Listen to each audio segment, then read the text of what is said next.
चिंता संतान हंतारो यत्पादाम्बुजरेणवः स्वीयानान्तान् निजाचार्यान् प्रणमामि मुहुर्मुहुः। यदनुग्रहतो जन्तुः सर्वदुःखातिगो भवेत् तमहं सर्वदा वन्दे श्रीमद्वल्लभनन्दनम्। अज्ञानतिमिरान्धस्य ज्ञानाञ्जनशलाकया चक्षुरुन्मीलितं येन तस्मै श्रीगुरवे नमः। नमामि हृदये शेषे लीलाक्षीराब्धिशायिनं लक्ष्मीसहस्रलीलाभिः सेव्यमानं कलानिधिं। चतुर्भिश्च चतुर्भिश्च चतुर्भिश्च त्रिभिस्तथा षड्भिर्विराजते योऽसौ पंचधारदये मम। તો આજનો આપણો સત્સંગનો વિષય કુંતી સ્તુતિ. જે કુંતી સ્તુતિ ક્યાં આવેલું છે? કુંતી સ્તુતિનું વર્ણન ખ્યાલ છે? ભાગવતજીના પહેલા સ્કંદમાં અને 8મો અધ્યાય એમાં કુંતી સ્તુતિ આવેલી છે. તો સૌથી પહેલા કુંતી સ્તુતિ આપણે શરૂ કરીએ એની પહેલા કુંતીજીનું થોડું સ્વરૂપ જાણીએ. થોડું કુંતીજી વિશે તો ખબર હોવી જોઈએ ને, પછી એમની સ્તુતિ આગળ આપણે સમજીએ. કુંતીજી કોણ, એમનું શું સ્વરૂપ છે અને કેવા ભક્ત છે એ પહેલા આપણે જાણીએ. કેમ કે ભક્તોનું સ્વરૂપ જાણવાથી, ભક્તોના ચરિત્ર સાંભળવાથી આપણે શુદ્ધ થઈએ છીએ, આપણું અંતઃકરણ શુદ્ધ થાય છે અને આપણે સર્વ પાપોથી મુક્ત થઈએ. એટલે ભક્તોનું સ્મરણ પણ આપણે સમય સમય પર કરવું જોઈએ. કુંતીજી, જે મહારાણી કુંતીજી છે, પાંડુ રાજા એમના પત્ની, અને વસુદેવજી જે ભગવાન શ્રી કૃષ્ણના પિતૃચરણ વસુદેવજી, એ વસુદેવના બેન પણ થાય અને ભગવાન કૃષ્ણના ફઈ થાય. તો ઠાકોરજીથી બહુ નજીક જોડાયેલા છે, બહુ નજીકના સંબંધમાં છે, એટલે એમના વિશે આપણે જાણવું જ જોઈએ ને. ભગવાન શ્રી કૃષ્ણના ફઈ, વસુદેવજીના બેન અને પાંડુ રાજા એમના પત્ની એવા કુંતીજી. એમનું નામ પ્રથા પણ છે. જન્મથી બધા એમને પ્રથા નામથી ઓળખતા. પછી કુંતી ભોજ નામના એક રાજા હતા, એમણે કુંતીજીને ખોળે લીધા, ગોદ લીધા. એટલે એમણે પછી એમને મોટા કર્યા, એમનું ધ્યાન રાખ્યું, એમનું પાલન કર્યું કુંતી ભોજ રાજાએ. તો એમનું નામ પછી કુંતી નામથી આપ પ્રસિદ્ધ થયા. કેમ કે કુંતી ભોજ રાજાના પુત્રી એવા કુંતીજી. અને બાલ્યકાલથી જ આપનું સ્વરૂપ એવું કે કુંતીજી બાલ્યકાલથી જ સેવા ભાવ ખૂબ આપના અંદર. ભગવાનની સેવા, ભક્તોની સેવા, અતિથિઓની સેવા, સાધુ મહાત્મા સંતોની સેવા, એમાં આપ સદા તત્પર રહેતા. એકવાર મહર્ષિ દુર્વાસા એ કુંતી ભોજ રાજાના ત્યાં પધાર્યા અને વર્ષા ઋતુ એના જે 4 મહિના એ ત્યાં રાજાના ત્યાં જ રોકાયા દુર્વાસા મુનિ. એ સમયે કુંતીજીએ દુર્વાસા મુનિની ખૂબ સેવા કરી. એટલે આપના સેવા ભાવથી અને અનન્ય નિષ્ઠા અને શુદ્ધ સેવા ભાવથી દુર્વાસા મુનિ ઘણા પ્રસન્ન થયા અને આપે વરદાન આપ્યું કુંતીજીને કે હું આપને એવો વરદાન આપું છું કે આપ કોઈ પણ દેવતાઓનું આહ્વાન કરી શકો, એવું મંત્ર તમને આપું છું. એટલે કોઈ પણ દેવતાઓને બોલાવવા હોય, આહ્વાન કરવું હોય તો કુંતીજી કરી શકે, એવો સામર્થ્ય એમની અંદર આવ્યું. મંત્ર એમને દાન થયો. એટલે એકવાર એમ જ કુતૂહલવશ કુંતીજીએ જોયું કે આ મંત્ર આપણે મળ્યું છે, એનો ઉપયોગ તો કરીએ. એટલે આપે એ મંત્ર દ્વારા સૂર્ય ભગવાનનું આહ્વાન કર્યું અને એમ પણ કહ્યું હતું દુર્વાસા મુનિએ કે આપ જે દેવતાઓનું આહ્વાન કરશો એ દિવ્ય તેજ સાથે આપની સમક્ષ પ્રગટ થશે અને આપને પુત્રનું પણ દાન કરશે. પુત્ર પ્રાપ્તિની જે આપની કામના છે એ દેવતા પૂરી કરશે, એ દેવ આપને પુત્ર આપશે, એવું વરદાન મળેલું. એટલે ભગવાન સૂર્યનું આહ્વાન કર્યું તો સૂર્યદેવ પ્રગટ થઈ ગયા અને આપના ફન સ્વરૂપ સૂર્યદેવે પછી પુત્ર કુંતીજીને આપ્યો, જે કર્ણ નામે પ્રસિદ્ધ થયા. પણ એ સમયે આપના વિવાહ નહોતા થયા, એટલે વિવાહ વગર પછી પુત્રનું કેવી રીતે મોટા કરવા, કેવી રીતે પાલન કરવું, એટલે આપે નદીમાં એમને પધરાવી દીધા. પછી કોઈક સારથી હતા, એમણે આપને મોટા કર્યા, જે ચરિત્ર મહાભારતમાં આવે છે. તો એવું આપનું સામર્થ્ય કે પોતે મનથી સંકલ્પ કરે, મંત્ર બોલે અને એ દેવતા પ્રગટ થઈને એને વરદાન આપી દે પુત્ર પ્રાપ્તિનું. એમ જ જે બધા પાંડવો છે એમનું પણ જે પ્રાગટ્ય છે કોઈ લૌકિક જેમ નથી, બધા દેવતાઓના અંશ છે, દેવતાઓના જ પુત્ર છે. જેમ પાંડુ રાજાની આજ્ઞાથી જ કુંતીજીએ ધર્મરાજ જે યમરાજા છે એમનો અને પવનદેવનો અને ઇન્દ્રદેવનો એમ બધા દેવતાઓનું આહ્વાન કર્યું, તો બધા દેવ પ્રગટ થયા. તો ધર્મરાજ યમરાજાએ કુંતીજીને યુધિષ્ઠિર પુત્ર પ્રદાન કર્યા. પવનદેવ એમના આહ્વાનથી ભીમસેન પુત્ર પ્રગટ થયા. ઇન્દ્રદેવ એમના આહ્વાનથી અર્જુન પ્રગટ થયા. એમ બધા પાંડવો પણ દેવતાઓના જ અંશ છે અને એમના આહ્વાનથી બધા ઉત્પન્ન થયા. અને પાછું જે પાંડુ રાજાના બીજા પત્ની હતા માદ્રી, એમને પણ કુંતીજીએ એ આહ્વાનનું મંત્ર આપ્યું, એટલે એમણે અશ્વિની કુમાર એમનું આહ્વાન કરીને એટલે પછી નકુલ અને સહદેવ એમ બે પુત્ર એમને પ્રગટ થયા. એમને પણ પુત્ર પ્રાપ્તિનો સૌભાગ્ય મળે એટલે માદ્રીજીને પણ એ મંત્ર શીખડાવ્યું કુંતીજીએ. તો એમ 5 પાંડવો પ્રગટ થયા. તો કુંતીજીનું આપણે એમ ચરિત્ર વાંચીએ તો સતત એવા ભક્ત હૃદય આપનું કે હંમેશા ઠાકુરજીનું સ્મરણ કરે અને પ્રભુને ખૂબ યાદ કરે, ખૂબ પ્રભુની સ્મૃતિ એમને સદા રહે. કેવું પણ કષ્ટ આવે, દુઃખ આવે, પણ પ્રભુનું સ્મરણ સૌથી પહેલા એમને યાદ આવતું. વિપત્તિ કાળમાં પણ ઠાકુરજી એમની દરેક પરિસ્થિતિમાં એમની રક્ષા કરતા, એવું આપનું સ્વરૂપ. સાથે દયાવાન પણ ખૂબ હતા, બીજા પ્રતિ દયાનો ભાવ પણ ખૂબ કુંતીજીને. એકવાર કોઈ બ્રાહ્મણનો છોકરો હતો, એને કોઈ રાક્ષસ ખાવા આવ્યો, એની બલિ આપવામાં આવી રાક્ષસને. તો કુંતીજીએ ભીમસેનને મોકલ્યા કે એ બિચારો બ્રાહ્મણનો છોકરો એ બલિ ચડે એવું આપણે નથી કરવું, એની જગ્યાએ આપ વયા જાઓ, આપ એ રાક્ષસ પાસે જાઓ. એટલે ભીમસેન એ રાક્ષસ સાથે યુદ્ધ કર્યું અને એને મારી દીધું અને બ્રાહ્મણના બાળકની રક્ષા કરી. એટલે એવું દયાનો, કરુણા પણ એટલો જ ભાવ, દયાનો ભાવ કે બીજાના દુઃખ આપ ન જોઈ શકે, કે ભક્ત હૃદય એવા જ હોય, ભક્તો હોય ને એ બીજાનું દુઃખ ન જોઈ શકે, તરત એમનું દુઃખ દૂર કરે. તો એવું આપનું ભાવ.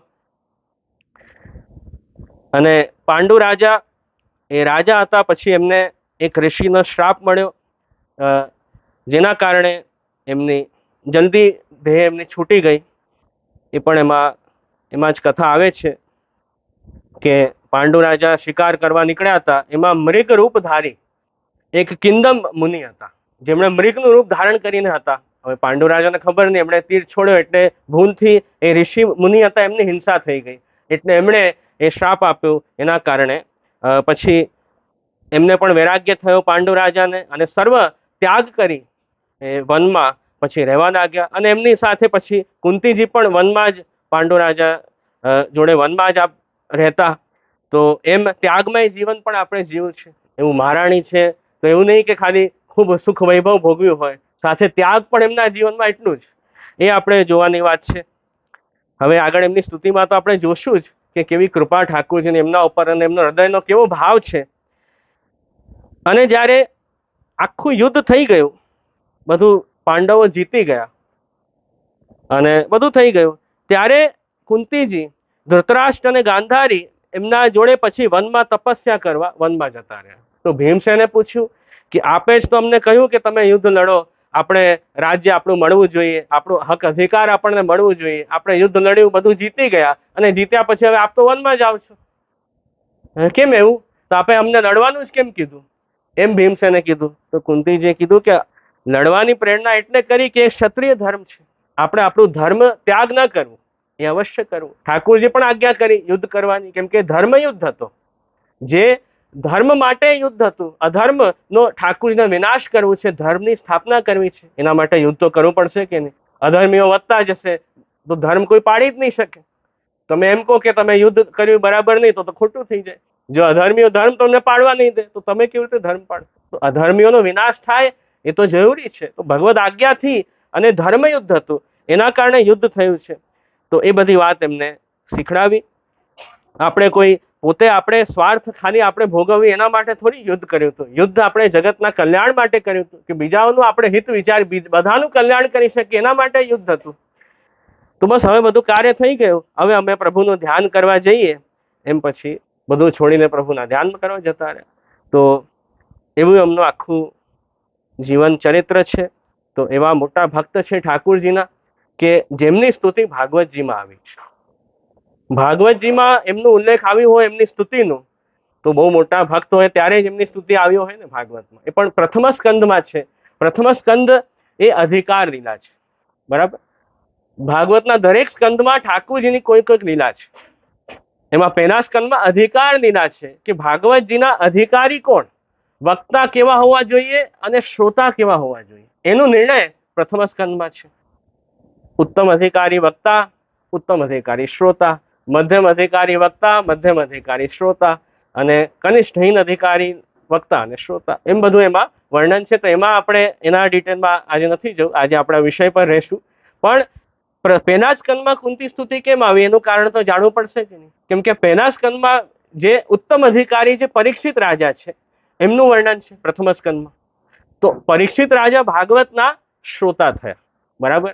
તો એ શ્રોતા વિશે તો કેવું પડે કે નહીં, એ પરીક્ષિત રાજા કોણ છે એ તો સમજાવવું પડશે કે નહીં. કયા પરિવારમાં આવ્યા, કોણ છે, એમના પિતરો એ કેવા શુદ્ધ છે, એ બધું તો વર્ણન થશે કે નહીં. તો પિતરોની શુદ્ધિ, પિતરો એકદમ મુક્ત છે, પવિત્ર છે, શુદ્ધ છે, પ્રભુના ભક્ત છે, એ નિરૂપણ કરવા આ મહાભારતની કથા પણ થોડી પહેલા સ્કંદમાં આવેલી છે. કેમ કે પરીક્ષિત રાજા ઉત્તમ શ્રોતા કેવી રીતે છે એ બતાવવું પડશે ને. તો એ બતાવવા માટે પૂર્વજોથી શરૂઆત થાય, પછી વાત પરીક્ષિત રાજા ઉપર આવે. તો એ જરૂરી છે. તો ઉત્તમ શ્રોતાનું નિરૂપણ કરવા માટે બીજા કુંતી સ્તુતિને બધું વર્ણન ભાગવત પ્રથમ સ્કંદમાં આવેલું છે.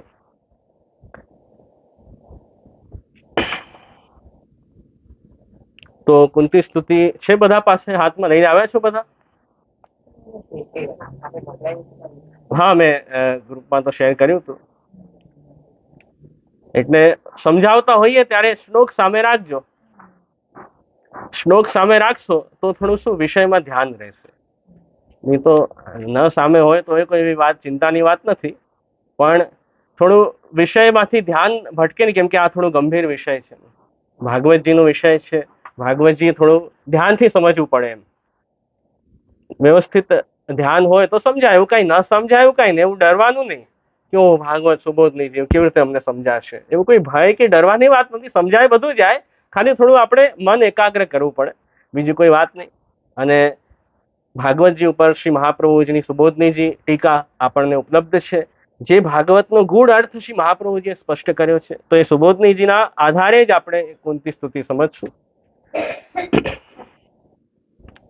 તો એમાં તમે જુઓ કે જે પહેલો શ્લોક જ આવે છે કુંતી સ્તુતિમાં,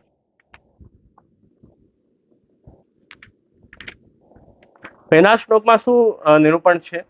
સૌથી પહેલા કોઈ પણ સ્તુતિ શરૂ થાય અથવા ઠાકોરજીનું મહાત્મ્ય, સ્તુતિમાં શું હોય કે ઠાકોરજીની મહિમા બતાવી હોય કે ભગવાન કેવી રીતે મોટા છે એનું ખાસ વર્ણન સ્તુતિમાં કરવામાં આવ્યું હોય. જેટલું વધારે આપણે ભાગવતજીઓની સ્તુતિ વાંચીએ ને એટલે ઠાકોરજીની મહિમા આપણને હૃદયમાં દ્રઢ થાય. જેમ ઠાકોરજીનું મહાત્મ્ય દ્રઢ થશે ને એટલું આપણને શું ભાવ આવશે કે ભગવાન જ મારા માટે અર્થ છે, ઠાકોરજી મારા સર્વસ્વ છે. આ ભાવ ક્યારે આવશે? કે જ્યારે આપણે ભગવાનનું મહાત્મ્ય જાણ્યું હશે. તો એ મહાત્મ્ય જાણવા માટે સ્તુતિઓ સૌથી મુખ્ય ઉપાય છે. જેટલી કુંતી સ્તુતિ, ભીષ્મ સ્તુતિ કે પ્રહલાદજીની સ્તુતિ, એ બધી તમે સ્તુતિ ભાગવતજીની વાંચશો ને તો એકદમ ઠાકોરજીનું સ્વરૂપ વ્યવસ્થિત ખ્યાલ આવી જશે, દ્રઢ થઈ જશે. પ્રભુ હૃદયમાં દ્રઢતાથી બિરાજશે. તો મહાત્મ્ય જેટલું દ્રઢ થશે એટલું ઠાકોરજીમાં પ્રેમ પણ વધશે. કેમ કે આપણને પ્રેમ ક્યાં થાય છે? જેની મોટાઈ આપણે જાણીએ, જેનું યશ સાંભળીએ કે અરે પેલા તો બહુ મોટા છે, એમનું તો કેટલું મહાત્મ્ય છે, કેટલું યશ છે, જેમનું ઐશ્વર્ય આપણે જાણીએ તરત પ્રેમ પ્રગટ થશે કે નહીં? આજે લૌકિક માં આપણને કેમ પ્રેમ વધારે છે? કેમ? કેમ કે એમનું મોટાઈ, આપણે જેની મોટાઈ વધારે જાણીએ એમાં ભાવ વધી જાય. આજે બધા ફિલ્મ સ્ટારને ખૂબ ચાહે કે ઓ એ તો બહુ મોટા સેલિબ્રિટી, બહુ મોટા એક્ટર છે. કેમ? કેમ કે એનું વર્ષોથી આપણે એનું મહાત્મ્ય સાંભળી રાખ્યું છે કે નહીં? બરાબર, વર્ષોથી એની પિક્ચર, એના ગીત સાંભળીએ, પિક્ચર જોઈએ, તો એ મહાત્મ્ય આપણને મગજમાં એવું દ્રઢ બેસી ગયું છે કે એ સામે આવે તો લોકો એવા ગાંડા થાય કે જાણે ભગવાનના દર્શન થાય. એવું થાય કે નહીં મનમાં? તો એવું એવું ભગવાન લોકોએ મનમાં બધું સેટ કરી રાખ્યું છે. તો એ બધું થાય છે કેમ? વાત ત્યાં સમજવાની, કેમ કે તમે એનું મહાત્મ્ય જાણ્યું છે એટલે, એની મોટાઈ ખબર છે એટલે એમાં તમને પ્રેમ વધતો ગયો વર્ષો ને વર્ષો. હજી ઠાકુરજીનું મહાત્મ્ય જાણ્યું નથી અને આ બધું નકામી વસ્તુનું મહાત્મ્ય જાણી નાખ્યું છે આપણે, એના કારણે પ્રભુમાં પ્રેમ થતો નથી. તો સ્તુતિઓ દ્વારા ઠાકુરજીમાં પ્રેમ વધે, મહાત્મ્ય ઠાકુરજી હૃદયમાં પધારે. તો એ મહાત્મ્ય જાણીને પછી તમે સેવા કરશો ને ઠાકુરજીની, તો ભાવમાં બહુ ફરક આવશે. એ ક્રિયાત્મક નહીં રહી જાય સેવા, પછી ભાવાત્મક બનશે. તો એ સેવાને ભાવાત્મક બનવા માટે પ્રભુનું સ્વરૂપ જાણો. તો કુંતી સ્તુતિમાં ઠાકુરજીનું સ્વરૂપ છે. સ્વરૂપ નિરૂપણ પ્રથમ શ્લોકમાં જ છે. પેલા 3 શ્લોકોમાં, જે પ્રથમ સ્કંદનો 8મો અધ્યાય, એમાં 17મા શ્લોકથી સ્તુતિ શરૂ થઈ. 17મા શ્લોકથી લઈને 17 ત્યાંથી શરૂ થઈને 42મા શ્લોક સુધી, શ્લોક નંબર 42 સુધી કુંતી સ્તુતિ 25 શ્લોકમાં આવેલી છે. 25 શ્લોકો છે. કુંતી સ્તુતિ વિષય રાખ્યો ને તો એક જણે મને કીધું, અરે એ તો બહુ નાની છે, એમાં તો ખાલી દુઃખ માંગ્યું ને એમણે, બસ એટલું જ છે. દુઃખ માંગ્યું તો એ તો એ શ્લોકમાં એક આવેલું છે, પણ એ 25 શ્લોક છે, ઘણું બધું છે. લોકોએ એટલું સાંભળ્યું જ ન હોય ક્યારે. કથાઓ ઘણી સાંભળતા હોય, એમાં આટલું જ આવ્યું હોય, એટલું જ સાંભળીને પછી ભાગવત જે 7 દિવસમાં કરવા હોય તો વિષય બહુ વધારે વિસ્તાર ન થઈ શકે ને, શોર્ટમાં થોડું થોડું કરીને આગળ વધવું પડે. એટલે એ જણે જે પૂછતા હતા એમણે કીધું એ તો બહુ નાનું છે, આટલું જ છે ખાલી, બસ દુઃખ માંગ્યું ને બસ આપનું સ્મરણ થાય ને દર્શન થાય, બસ થઈ ગઈ સ્તુતિ. મેં કીધું એ તો બહુ, એમાં ઘણું બધું વિસ્તાર છે. એ તો એક શ્લોકની તમે વાત કરી, બીજા 24 શ્લોક હજી છે. પણ એ કોઈ દિવસ શાંતિથી બેસીએ, વાંચીએ, સમજીએ તો વિષય સમજાય ને. તો એ શાંતિનો વિષય છે. એ બહુ રઘવાટમાં આપણે આગળ દોડાદોડ કરીએ તો એમ આનંદ ના આવે. તો આજે પણ જોઈએ જેટલું થાય એટલું આપણે શાંતિથી કરશું. ક્યાંય આપણે ટ્રેન તો પકડવી નથી, ક્યાંય ભાગવું નથી, ક્યાંય દોડવું નથી. તો જેટલો સમય હશે અને જેટલું બુદ્ધિમાં સરખી રીતે ઉતરે એ ધ્યાનમાં રાખીને આપણે કરશું. તો પેલા 3 શ્લોકમાં સ્વરૂપનું વર્ણન છે, પછી આગળના શ્લોકમાં ઠાકુરના ગુણોનું વર્ણન છે, અને પછી પ્રભુની લીલા પણ આમાં આવશે. સ્વરૂપનું વર્ણન આવશે કુંતી સ્તુતિમાં, ઠાકુરના ગુણો આવશે, પ્રભુની લીલા આવશે, અને એની પછી કેવી રીતે ઠાકુરજી દુષ્ટોને, જે આસુરી લોકો છે, દુષ્ટ છે, એ પ્રભુના સ્વરૂપને નથી જાણી શકતા, એ નિરૂપણ પણ આમાં આવશે. અને એ બધું વર્ણન કરી ઠાકુરજીના પ્રાગટ્યનું શું કારણ છે, એ કારણનું નિરૂપણ છે, અને ભગવાન જ ફલ છે એ નિરૂપણ પણ આમાં સ્તુતિમાં આવે છે, કે ઠાકુરજી તમારા માટે પરમ ફલ છે એ વર્ણન છે. દીનતાનું વર્ણન છે. જો સ્તુતિ વધારે વાંચીએ ને તો આપણા અંદર દીનતા આવે, અહંકાર દૂર થાય. કેમ કે અહંકાર જેટલો વધશે એ ભક્તિમાં બાધક બનશે. તો જેટલું મહાત્મ્ય શ્રવણથી ભગવાન મોટા છે ને હું બહુ નાનો છું, એ ભાવ હૃદયમાં જેટલું દ્રઢ થશે એટલી દીનતા વધશે. તો સ્તુતિથી દીનતા પણ આવે, દીનતાથી પ્રેમ પ્રગટ થાય. તો એ બધું બહુ જ આવશ્યક છે આપણા માટે. તો જેમાં પ્રથમ શ્લોક આવ્યું કે નમસ્યે પુરુષમ ત્વાદ્યમ ઈશ્વરમ અને પ્રકૃતેહ પરમ અલક્ષ્યમ સર્વભૂતાનામ અંતર્બહિ અવસ્થિતમ. આ આવ્યું પહેલો શ્લોક. પહેલા શ્લોકમાં જેમ મેં કીધું સ્વરૂપનું વર્ણન છે. સ્તુતિ શરૂ થાય ઠાકુરજીને નમસ્કાર કરીને, કે હે ભગવાન કૃષ્ણ, હું આપને નમસ્કાર કરું છું. આપ મોટા છો, આપને નમસ્કાર સિવાય અમે શું કરી શકીએ? જીવની શું સામર્થ્ય કે ઠાકોરની શું સેવા કરી શકીએ? જે ભગવાન પાસે બધું જ છે. લક્ષ્મીના નાથ છે ભગવાન, ગરુડજી જેવો આસન છે બિરાજવાનું, કૌસ્તુભ મણિ જેમણે ધારણ કરી છે, અને વાણીના પતિ વાકપતિ ભગવાન છે, એમની શું તો આપણે સ્તુતિ કરશું? શું તો એમને ધન આપશું? કેવું તો આપણે એમને મંદિર આપશું? તો એમને આપણે શું આપી શકીએ? આપણે તો પ્રેમથી, દીનતાથી એમને નમસ્કાર કરીએ, દંડવત પ્રણામ કરીએ. એ વૈષ્ણવનું સૌથી પ્રથમ કર્તવ્ય. એટલે નમસ્કાર કરી સ્તુતિ શરૂ થઈ. અને જો પેલા જ શ્લોકમાં કુંતીજીએ શું વર્ણન કર્યું ઠાકોરજીનું, કે આપ તો, આપનું સ્વરૂપ કેવું છે કે આદિ પુરુષમ, આપ તો આદિ પુરુષ. આમાં ભગવાનના પહેલા ને બીજા 17મા અને 18મા શ્લોકમાં ભગવાનના વિશેષણો આપ્યા છે, 9 વિશેષણ. ભગવાન માટે 9 વિશેષણનો પ્રયોગ કુંતીજીએ કર્યો છે, કે ઠાકોરજીનું સ્વરૂપ 9 રીતે સમજાવ્યું છે. 1 નહીં, 2 નહીં, 9 પ્રકારે. તો એમાં સૌથી પહેલા શું કહ્યું ભગવાનને, કે ભગવાન આદિ પુરુષ છે.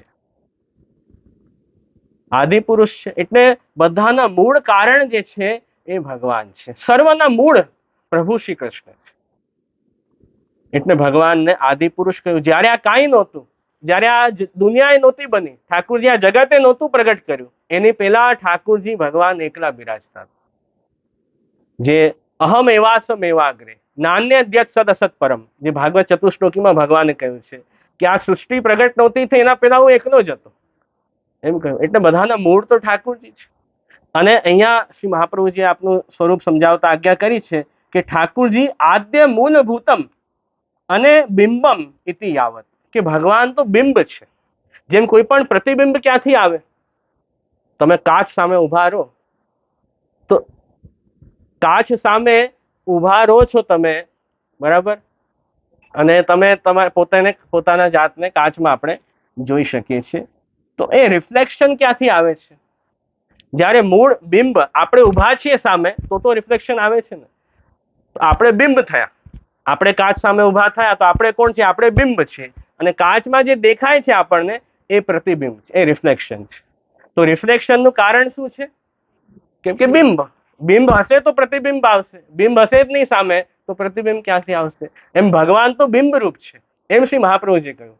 ઠાકુરજી બિંબ રૂપ છે અને એમના કારણે ભગવાન છે તો તમને આ દુનિયા દેખાય છે, તો તમને આ બધા જીવો દેખાય છે. જે ઈશ્વરને નથી માનતા એ બિચારા અજ્ઞાની છે. એમના માટે જે કહ્યું છે કે તો પ્રભુના સ્વરૂપને જાણતા નથી, બિંબ વગર પ્રતિબિંબ ક્યાંથી આવે? તો ભગવાન બધાના મૂળભૂત તત્વ છે, તો એ બિંબ રૂપ છે એમ જાણો. એમનાથી જ એ જ બધાનું કારણ છે, એમનાથી જ અખિલ બ્રહ્માંડની ઉત્પત્તિ છે, બધા જીવોની ઉત્પત્તિ છે. તો એવા આદિ પુરુષ ભગવાનને જાણો. અને અહીંયા પુરુષ કહ્યું છે ને, એટલે પુરુષ હંમેશા ઠાકુરજી માટે એ પુરુષ શબ્દનો પ્રયોગ છે, કોઈ જીવ માટે પુરુષ નથી કહ્યું અહીંયા. પુર એટલે શરીર. પુરુષનો તમે અર્થ વિચારો ને સંસ્કૃત પ્રમાણે તો જે શરીરમાં જે રહે, શરીરમાં જે વાસ કરે, પુર એટલે દેહમાં જે રહે એ પુરુષ. તો આપણા દેહમાં તો ભગવાન જ છે, ઠાકુરજી જ બિરાજે છે શરીરમાં, અંતર્યામી સ્વરૂપ, એટલે આ પુરુષ છે. તો આદિ પુરુષ ભગવાનને કયા? બધાના મૂળ કયા? તો આ એક વિશેષણ આવ્યું ઠાકુરજીનું. બીજું આવ્યું, એટલે કુંતીજીએ સૌથી પહેલા સ્તુતિ શરૂ કરીને એમાં ચોખવટ કરી દીધી કે આપ મારા ભાઈના દીકરા છો એમ હું નથી માની રહી, આપને તો આદિ પુરુષ માનું છું. કોઈ ખાલી સંબંધી છે એમ માનીને કઈ ભગવાનના વખાણ કરે એમ નથી કરતા, સ્તુતિ નથી કરી રહ્યા, પણ આપનું વાસ્તવિક સ્વરૂપ જે છે એ પોતે વર્ણન કરે છે. તેવી કોઈ સંબંધીનો ભાવ આપનામાં ભગવાનમાં નથી એમને. નહીં તો એમ સંબંધી વિચારીએ તો ઠાકુરજી તો ભાઈના દીકરા નાના થયા, કુંતીજી મોટા છે, તો એ ભાવ અહીંયા છે જ નહીં. ઈશ્વર બુદ્ધિ રાખીને આપણે સ્તુતિ કરી છે, તો એ આમાં જોવાનું છે. ત્વમ આદ્યમ ઈશ્વરમ. બીજું વિશેષણ કહ્યું કે હે ઠાકુરજી આપ તો ઈશ્વર છો અને પ્રકૃતે પરમ. ઈશ્વર કહેવાથી એનો અર્થ થાય કે બધાનું જે નિયંત્રણ કરે, બધાને જે પોતાના વશમાં રાખે, બધાને જે પોતાના કંટ્રોલમાં રાખે એ જ ઈશ્વર છે. તો ઈશ્વર કહેવાથી શ્રી મહાપ્રભુજી શું આજ્ઞા કરી? ઈશ્વરમ ઇતિ બહિ ફલ દાતૃત્વમ. ઈશ્વર કહેવાથી આપણે સમજાય છે કે આપણને બહાર જે પણ ફલ આપે છે ને એ ફલ આપનારા ઈશ્વર છે. ફલદાન ઈશ્વર જ કરે છે. આપણે કોઈ પણ કર્મ કરીએ, સારું કર્મ, ખરાબ કર્મ, એ કર્મનું ફળ ક્યાંથી આવે છે? કોઈક ગવર્નિંગ ફેક્ટર હોય એ જ તો ફલ આપે કે નહીં? એ તો એની મેતે ફલ મળી જાય. જેમ આપણી દુનિયામાં ગવર્મેન્ટની આખી સિસ્ટમ છે, ન્યાય પ્રણાલી આપણે દેશમાં છે, એ પ્રમાણે તમને ફલ આપે. તો ગવર્નિંગ ફેક્ટર છે, ગવર્નિંગ ઓથોરિટી છે દેશમાં જે આપણને ફલ આપે. એમ આપણે કોઈ પણ કર્મ કરીએ છીએ, સારું કે ખરાબ, એનું ફલ આપવા વાળો તો ઈશ્વર છે. તો બાહ્ય બહાર જે પણ આપણને ફલ મળી રહ્યા છે એ પણ કર્મનું ફલ તો ઈશ્વર જ આપે છે. એ વાત તમને માનવી પડશે. તો જે ઠાકુરજીની ઈચ્છાથી જ બધું થાય છે એવું સ્વીકારો. સુખ આદિ પ્રભુની ઈચ્છાથી જ થાય છે, તો એ વાત જાણો. અને આગળ કહ્યું કે પ્રકૃતિ પરમ. પ્રકૃતિથી ભગવાન પર છે. આપણે બધા કોણ છીએ? પ્રાકૃત. પ્રકૃતિમાંથી આપણે આવ્યા. ઠાકુરજીએ જગત પ્રગટ કરવા માટે પ્રકૃતિ પુરુષ પ્રગટ કર્યા. પછી આખું એક એક તત્વ પ્રગટ થયા અને પછી ઠાકોરજી જગત પ્રગટ કર્યું. તો આપણે પ્રાકૃત છીએ, એના કારણે પ્રકૃતિના ધર્મોથી બંધાયેલા છીએ. સાત્વિક, રાજસ, તામસ એ ગુણોનો પ્રભાવ આપણા ઉપર પડે છે. સાત્વિક ગુણનો પ્રભાવ થાય તો થોડું જ્ઞાન આપણા અંદર આવે. રાજસ ગુણ વધે તો આપણે કર્મમાં પ્રવૃત્ત થઈએ, એક્ટિવ થઈએ એકદમ રાજસ ધર્મથી. તામસ લોભ આદિ પણ આપણને રાજસ ધર્મથી આવે. તો પછી તામસ ધર્મથી ક્રોધ આદિ આપણા અંદર આવે, આળસ આવે, નિદ્રા આવે, પ્રમાદ આવે, એ બધું તામસ ધર્મ. તો બધું ત્રણેય ધર્મનો પ્રભાવ આપણા ઉપર પડે જ છે, કેમ કે આપણે પ્રકૃતિથી બન્યા છે. એટલે કામ, ક્રોધ, લોભ, મોહ, મદ, માત્સર્ય આ બધા દોષો આપણી અંદર છે, કેમ કે આપણે પ્રાકૃત છીએ એના કારણે. પણ ભગવાનમાં આ બધા દોષો નથી. કામ, ક્રોધ, લોભ, મોહ, મદ, માત્સર્ય ઠાકોરજીમાં નથી, કેમ કે આ પ્રકૃતિથી પર છે. પ્રકૃતિ ભગવાને પ્રગટ કરી છે. ભગવાન પ્રકૃતિથી બંધાયેલા નથી. આપણે બધા નેચરમાંથી આવ્યા, પ્રકૃતિના ધર્મ પ્રભાવ. ભગવાન તેનાથી પર છે. તો એમ અહીંયા વર્ણન કર્યું. એટલે ભગવાન આનંદાત્મક સ્વરૂપ છે. જેમ સર્વોત્તમ સ્તોત્રમાં આવે કે પ્રાકૃત ધર્મ અનાશ્રમ અપ્રાકૃતમ નિખિલ ધર્મ રૂપમિતિ નિગમ પ્રતિપાદ્યમ યત તત્શુદ્ધમ સાકૃતિ સ્તવમી. સાકૃતિ આનંદ આકાર વાળું આપનું સ્વરૂપ છે. સદાનંદ શ્રી કૃષ્ણ છે, આનંદ સ્વરૂપ. આનંદ માત્ર કરપાદ મુખોદરાદિ, ઠાકોરજીના હસ્ત હોય, શ્રીહસ્ત હોય, ચરણ હોય, મુખ હોય, બધું આનંદાત્મક છે. એમ આપનું સ્વરૂપ. તો પ્રકૃતે પરમ કહેવાથી શ્રી મહાપ્રભુજી સમજાવે કે પ્રકૃતે પરમ ઇતિ અંતઃ ફલ દાતૃત્વ. ભગવાન પ્રકૃતિથી પર છે, એનું મતલબ કે ઠાકોરજી અંતઃ ફલ એટલે આપણા અંદર જે ફલ પ્રદાન કરે છે, જે આપણને અંતઃકરણમાં જે અનુભવ થાય છે ભગવાનનો, એવા ઠાકોરજી છે. અંતઃકરણમાં બિરાજીને ફલદાન કરે છે આપણે, એવું પ્રભુનું સ્વરૂપ પ્રકૃતિથી પર છે. બરાબર? કેમ કે અંતર્યામી છે ને ભગવાન, પ્રકૃતિથી પર છે. એટલે આપણે હૃદયમાં પણ ઠાકોરજી અનુભૂતિ કરાવી એ પોતાનું સ્વરૂપ અને લીલાનો અનુભવ ઠાકોરજી કરાવી શકે, કેમ કે આપ આનંદાત્મક સ્વરૂપ છે, આપણી જેવું ભગવાનનું રૂપ નથી. એટલે ઠાકોરજી અંતઃ ફલ દાતૃત્વ, હૃદયમાં સ્વરૂપ ગુણ લીલાનો અનુભવ ઠાકોરજી કરાવે એવું આપનું અલૌકિક સ્વરૂપ છે. તો એમ આપણે ત્રણ વિશેષણ તો થયા. પ્રકૃતિથી પર છે, આદિ પુરુષ છે, ઈશ્વર છે. બરાબર? આગળ આવે છે કે અલક્ષ્યમ. આગળ ભગવાનને શું કહ્યા કે ભગવાન અલક્ષ્ય છે. એનું મતલબ કે બધા જીવોને, બધા પ્રાણીઓને ભગવાન દેખાતા નથી. ભગવાન નથી દેખાતા એટલે ભગવાનને શું કહ્યું? અલક્ષ્ય કહ્યું. અચ્છા, એવું છે? નથી ભગવાન દેખાતા? કેમ નથી દેખાતા? કઈ કારણ હશે ન દેખાવાનું. પછી એમ પણ અહીંયા શ્રી મહાપ્રભુજીએ સમજાવ્યું છે કે પ્રત્યક્ષો ન દ્રશ્યતેવ, અને જો ઠાકોરજી પ્રગટ દેખાઈ જાય, જો પ્રગટ બધાને દેખાઈ જાય તો બધાની મુક્તિ થઈ જાય. ભગવાનને જોતા જ જીવ મુક્ત બને છે. એમ જ જો બધાને મુક્તિ મળી જાત તો પછી આટલા બધા શાસ્ત્ર, વેદ, ગીતા, ભાગવત એ બધા શાસ્ત્ર પ્રગટ કરવાનું પ્રયોજન ન રહેત. ડાયરેક્ટ બધાને એમ જ ભગવાન આ વિશ્વમાં બધે જ ભગવાન છે, બધાને ભગવાન દેખાઈ ગયા, પછી મુક્ત થઈ ગયા બધા, તો પછી આ બધા શાસ્ત્ર નું પ્રયોજન ન રહ્યું પ્રગટ કરવાનું. એ પછી એ શાસ્ત્ર લોકો નહીં સમજશે, એ પ્રભુની લીલા જાણશે જ નહીં. એમ જ બધા ઓટોમેટિક મુક્ત થઈ રહ્યા છે. તો એવું ઠાકોરે નથી કરવું. ભગવાનને હાઈડ એન્ડ સીકની ગેમ રમવી છે. બરાબર? ઠાકોરજી હમણાં છુપાઈ જાય, ન દેખાય, પછી આપણે એ શાસ્ત્ર દ્વારા, વેદ, ગીતા, ભાગવત દ્વારા ભગવાનને જાણીએ, પ્રભુની ભક્તિ કરીએ, પ્રભુનું સ્વરૂપ સમજીએ, પછી ઠાકોરજી દર્શન આપે. એમ ઠાકોરજીને પ્રગટ થવું છે. જો બહુ ઇઝીલી કોઈ મળી જાય ને આપણને કંઈક, તો પછી કિંમત ન રહે. બહુ તપસ્યાથી, બહુ હાર્ડવર્કથી કંઈક પ્રાપ્ત થાય ને તો એની કિંમત આપણને સમજાય. એમ ઠાકોરજી મોટા છે એમ તરત થોડી મળી જાય. આપણે એ દિશામાં, એ ભક્તિ માર્ગ ઉપર ચાલીએ તો ઠાકોરજી મળે કે નહીં. એવું જેને દ્રઢ ઈચ્છા હોય ભગવત પ્રાપ્તિના માર્ગ ઉપર ચાલવાની, એવો તાપ ભાવ હોય ઠાકોરજી માટે, એવી તલપ હોય ભગવાનના દર્શન માટે, ભક્તિ માટે, તો ઠાકોરજી પ્રગટ થાય. એટલે ઠાકોરજી શરૂઆતમાં તો બધા માટે અલક્ષ્ય છે. શરૂઆતમાં ભગવાન પ્રત્યક્ષ બધાને દેખાતા નથી. એટલે અલક્ષ્યમ સર્વભૂતાનામ, એમ અહીંયા ઠાકોરજીનું વર્ણન કર્યું કે બધા પ્રાણીઓ માટે આપ અલક્ષ્ય છો. જો બધાને તરત દેખાઈ જાઓ તો વેદાદિ શાસ્ત્રોની વ્યર્થતા થઈ જાય, એમ શ્રી મહાપ્રભુજી સમજાવ્યું. એટલે એ બધા શાસ્ત્ર પણ આવશ્યક છે. એટલે એ બધા શાસ્ત્ર દ્વારા પ્રભુનું સ્વરૂપ જાણી શાસ્ત્રમ અવગત્ય મનોવાગ દેહી કૃષ્ણ સેવ્ય, એમ શ્રી વલ્લભે આજ્ઞા કરી કે શાસ્ત્ર જાણીને મન વાણી કાયાથી ભગવાનની સેવા ભક્તિ કરવી, આ આપણું કર્તવ્ય છે. તો એટલે એ બધા શાસ્ત્રની પણ સાર્થકતા રહે છે, એની નિષ્ફળતા નથી થતી. એ આપણને આવશ્યક છે ભગવાન સુધી પહોંચવા માટે. તો આ વાત આમાં જણાવી.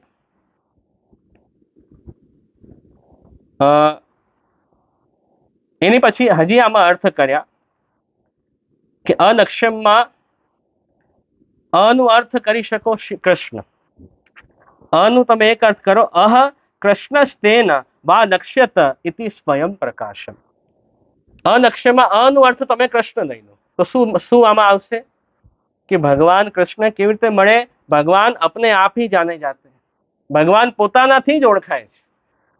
કૃષ્ણ દ્વારા એ લક્ષ્ય પ્રાપ્ત થાય, બીજા કોઈ સાધનથી એ પ્રાપ્ત ન થાય, પણ ભગવાન પોતાનેથી જ મળે. એટલે એમની કૃપાથી જ મળે, બીજા કોઈ સાધનથી ન મળે. એમ કહો, કેમ કે ભગવાન સ્વયં પ્રકાશ છે, ભગવાન પરતઃ પ્રકાશ નથી. એમ અહીંયા આપશ્રી સમજાવ્યું છે. સ્વયં પ્રકાશ છે એટલે આપને કોઈ બીજાની આવશ્યક, બીજા ઉપર નિર્ભર નથી. ભગવાન બીજા કોઈ ઉપર ડિપેન્ડન્ટ નથી. એટલે ઠાકોરજી સ્વયં પરત પ્રકાશ નથી, સ્વયં પ્રકાશ છે. તો એ છે. એટલે ભગવાનની પ્રાપ્તિ માટે ભગવાન સિવાય કઈ જો વસ્તુથી ભગવાન ન મળે, ભગવાન ખાલી એમની કૃપા એમના થકી જ મળે, એવું આપનું સ્વરૂપ અહીંયા કહ્યું. એટલે ભગવાનનું સ્વરૂપ જાણવા માટે પછી ગુરુની આવશ્યકતા આવશે. તો અનો અર્થ આચાર્ય પણ કરી શકો, એમ પણ અહીંયા શ્રી મહાપ્રભુજીએ સમજાવ્યું છે કે અનો અર્થ આચાર્યવાન પુરુષો વેદે, એમ શાસ્ત્રમાં કહ્યું છે. એટલે એ આચાર્ય ગુરુ દ્વારા આપણે ભગવાનને સ્વરૂપને જાણીએ. એ આચાર્ય પણ ભગવાનને કહ્યું કે મારું જ સ્વરૂપ છે. તો પ્રભુથી જ પ્રભુને આપણે જાણી શકીએ, બીજો કોઈ ભગવાનને જાણવાનો ઉપાય નથી. એટલે આચાર્ય આપણને શાસ્ત્ર જ્ઞાન કરાવે, ગુરુ શાસ્ત્ર જ્ઞાન કરાવે, એનાથી પ્રભુનું સ્વરૂપ જાણીએ અને પછી ઠાકોરજી મળે. એમ જે અલક્ષ્ય ભગવાન છે એ પણ ગુરુની કૃપાથી, શ્રી વલ્લભ મહાપ્રભુની કૃપાથી, પ્રભુની કૃપાથી એ સ્વરૂપને આપણે પ્રાપ્ત કરી શકીએ. એમ અલક્ષ્ય પણ પ્રાપ્ત થઈ શકે બધા જીવોને, એમ અહીંયા ખાસ સમજાવ્યું છે.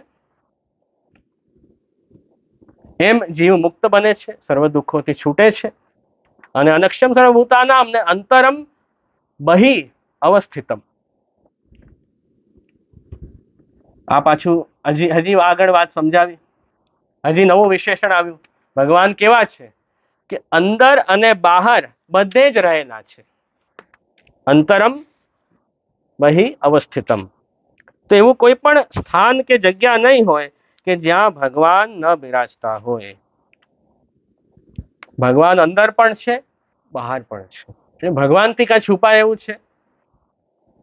દુનિયાથી તમે છુપાવી શકો બધી વાતો, ભગવાનથી કંઈ છુપાયું નથી. એ તો બધું જ જોવે છે સાક્ષીવત. પણ ઠાકોરજી સાક્ષીની જેમ બધું જુએ છે. આપણા અંદર અંતર્યામી સ્વરૂપે બિરાજીને પણ બધું આપણે જે કરીએ છીએ બધું જુએ છે. કેમ કે અંદર બહાર બધે જ છે. ક્યાં છુપશો તમે? છુપવાની જગ્યા ક્યાં છે? ક્યાંય નથી. એટલે એમ ક્યારે ન માનવું કે કોઈ જોવા વાળું નથી. ઠાકોરજી પ્રભુ જોઈ રહ્યા છે તમને. જેમ અહીંયા સીસીટીવી કેમેરા ક્યાંક લાગ્યું હોય ને, ક્યાંય પણ આપણે એવી જગ્યાએ ગયા હોય, એમાં ખાસ મોટા અક્ષરે લખ્યું હોય કે યુ આર અંડર સર્વેલન્સ. તમે કેમેરાની નિગાહમાં છો. એમ નહીં માનતા કોઈ જોતું નથી. પાછળ ત્યાં મોનિટરમાં કોઈ તમારી નજર છે, તે જુએ છે તમને. એટલે જે કરો વિચારીને તમે વ્યવહાર કરજો. અહીંયા એમ બધાને સાવધાની વોર્નિંગ આપવામાં આવે છે કે નહીં? એમ અહીંયા પણ કહ્યું છે કે અહીંયા તમે સમજી જજો કે ઠાકુરજી અંદર બહાર બધે જ છે. એટલે જે પણ તમે કાર્ય કરો એ જરા સમજીને કરજો. ધર્મ અનુકૂળ વ્યવહાર કરજો જીવનમાં, અધર્મ તરફ પ્રવૃત્ત નહીં થતા. એ આમાં વિશેષ કરીને જ્ઞાન આપવામાં આવ્યું છે. અચ્છા, એવું છે કે ભગવાન અંદર બહાર બધે જ છે, પણ પ્રશ્ન એ જ ઉભો રહ્યો કે કેમ દેખાતા નથી? પ્રશ્ન તો એ આવ્યો કે નહીં, પણ દેખાતા કેમ નથી? અંદર બહાર બધે હોય તો તરત દેખાઈ જાય ને. ન દેખાવાનું કારણ પણ અહીંયા આપ્યું છે. ન દેખાવાનું કારણ છે કે માયા જવનિકાચ્છન્નમ. માયા જવનિકા આચ્છન્નમ. ભગવાન જે છે ને માયાથી ઢંકાઈ જાય છે. ભગવાનના ન દેખાવાનું કારણ છે કે ભગવાનની એક શક્તિ છે માયા. એ માયાનો પડદો આપણી સામે હમણાં છે.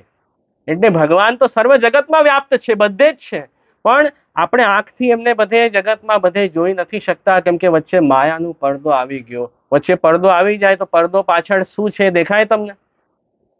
ન દેખાય ને. પડદો તમે હટાવો તો પડદો પાછળ શું છે દેખાય. એમ વચ્ચે માયાનો જ પડદો છે, તો ભગવાન છે જ ત્યાં, ઉપસ્થિત છે પાછળ, પણ આપણી બુદ્ધિમાં માયા છે ને અત્યારે, એટલે ઠાકોરજી દેખાશે. જેમ આપણે ઠાકોરજીને ભોગ ધરીને કે સેવા પૂછીને ટેરો લગાવીએ કે નહીં, તો પછી ટેરાથી શું થાય? પ્રભુના દર્શન થવાના બંધ થઈ જાય. તો ટેરાને આપણે ત્યાં માયાનું રૂપ કહ્યું છે, એટલે ટેરાને આપણે અડીએ ને તો હાથ ધોવા પડે, એવું કહ્યું છે આપણે. ટેરો તમે પડદો અડ્યો એટલે હાથ ધોઈને પછી બીજી સેવા કરવાની. માયા રૂપ છે ને, એ તો ઢંકાવી દે ઠાકોરજીને. તો આપણે એ સ્વરૂપ બતાવ્યું છે એનું. એટલે જગતમાં પણ ઠાકોરજી માયાથી ઢંકાઈ ગયા. કે કુંતીજી કહી રહ્યા છે કે હું પણ આપને એના કારણે આપનું સંપૂર્ણ સ્વરૂપ અમે આપનું નથી જાણી શકતા, એના કારણે જીવ આપનાથી વિમુખ થાય છે, કેમ કે આપનું જ્ઞાન નથી. માયાથી મોહિત આજના જીવો છે દુનિયાના, કલયુગના જીવો વિશેષ કરીને, તો આપણે નથી જાણી શકતા. અચ્છા, એવું છે, આ વાત સમજાય કે એના કારણે ભગવાન નથી દેખાતા. એ તો મેં પહેલા જ કહ્યું કે માયાથી ભગવાન ઢંકાઈ જાય પછી પાછા આપણને એમને પ્રાપ્ત કરવા પડે. તો એનાથી શાસ્ત્ર દ્વારા આપણા અંદરના ચક્ષુ ખુલે. શાસ્ત્રથી ભગવત સ્વરૂપ જાણીએ તો અંદરના ચક્ષુ એકવાર ખુલે ને પછી ભગવાન દેખાવા લાગે. બહારની આંખ ખુલી હોય તો એમ જલ્દી ઠાકોરજી નહીં દેખાય, પણ અંતઃકરણના જે હૃદયના જે ચક્ષુ છે એ શાસ્ત્રથી ખુલે છે. એ એકવાર સાચું જ્ઞાન તમને મળ્યું વેદ, ગીતા, ભાગવત, ઉપનિષદ શાસ્ત્ર દ્વારા, શ્રી મહાપ્રભુના ગ્રંથો દ્વારા, તો અંતઃચક્ષુ ખુલશે તો ભગવાન સામે દેખાશે. તો અંદરના ચક્ષુ ખુલવા જરૂરી છે. બહારથી કેટલાય ખુલ્લા રાખો એમ એનું ફરક નહીં પડે. તો એ અહીંયા સમજાવ્યું. એટલે અને આપણા શાસ્ત્ર અહીંયા પણ ઠાકોરજીનું હજી એક વિશેષણ આપ્યું કે માયા જવનિકાચ્છન્નમ અધોક્ષજમ. જો આ શ્લોકમાં છે, આગળનું હજી એક વિશેષણ કે ભગવાન જે છે અધોક્ષજ છે. અધોક્ષજ કહેવાનું તાત્પર્ય કે ભગવાન જે છે ને આ ઇન્દ્રિયનો વિષય નથી બનતા. આપણી જે ભૌતિક લૌકિક ઇન્દ્રિય છે ને, એ ભૌતિક ઇન્દ્રિયથી તમે ભગવાનને નહીં જોઈ શકો. એ ઇન્દ્રિયથી વિષયજન્ય ભગવાન નથી.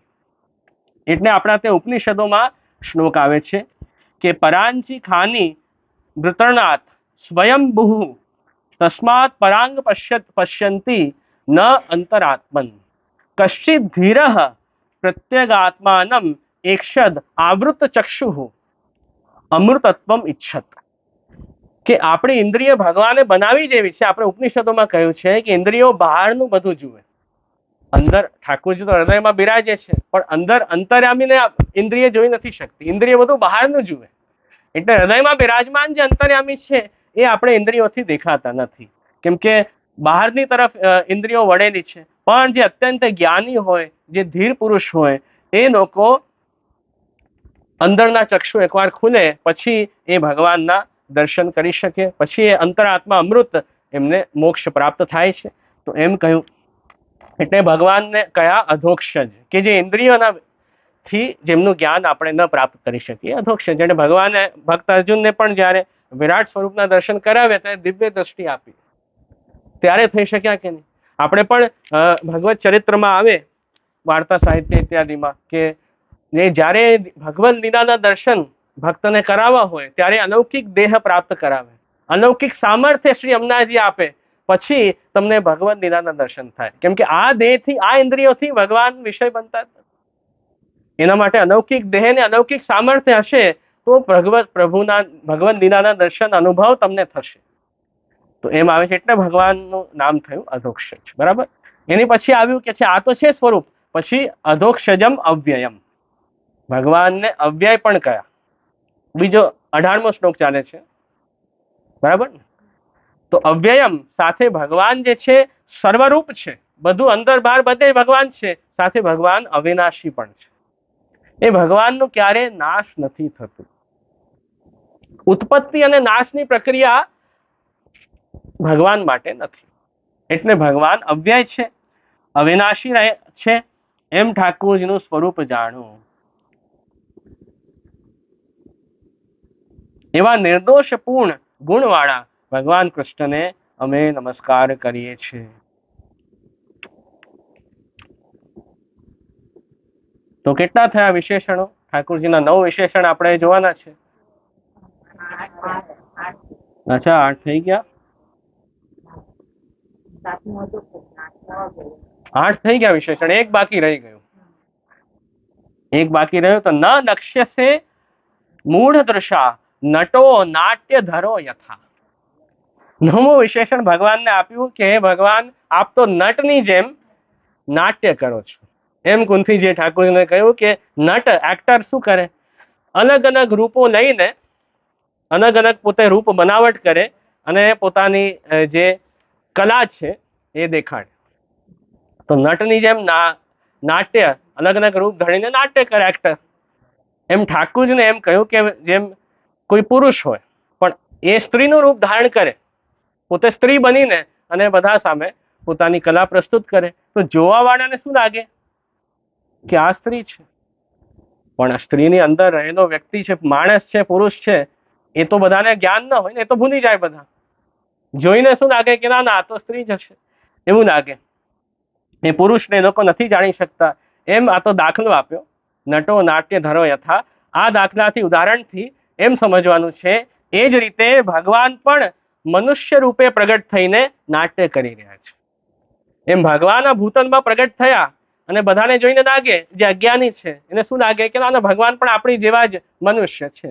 5000 વર્ષ પહેલા કોઈ દ્વારકાના કોઈક રાજા થયા, એમનું નામ કૃષ્ણ. જે નાસ્તિક માણસ છે તો એમ જ જાણશે ને ભગવાનને, મનુષ્ય રૂપ જાણશે. તો અહીંયા કુંતીજીએ કહ્યું કે આપ તો મનુષ્ય રૂપ ધારણ કરીને આપ શું કરી રહ્યા છો? નાટ્ય કરો છો. નટની જેમ આપ લીલા કરો છો. અને જે અજ્ઞાની છે એ આપનું ભગવદ રૂપ નથી જાણતા.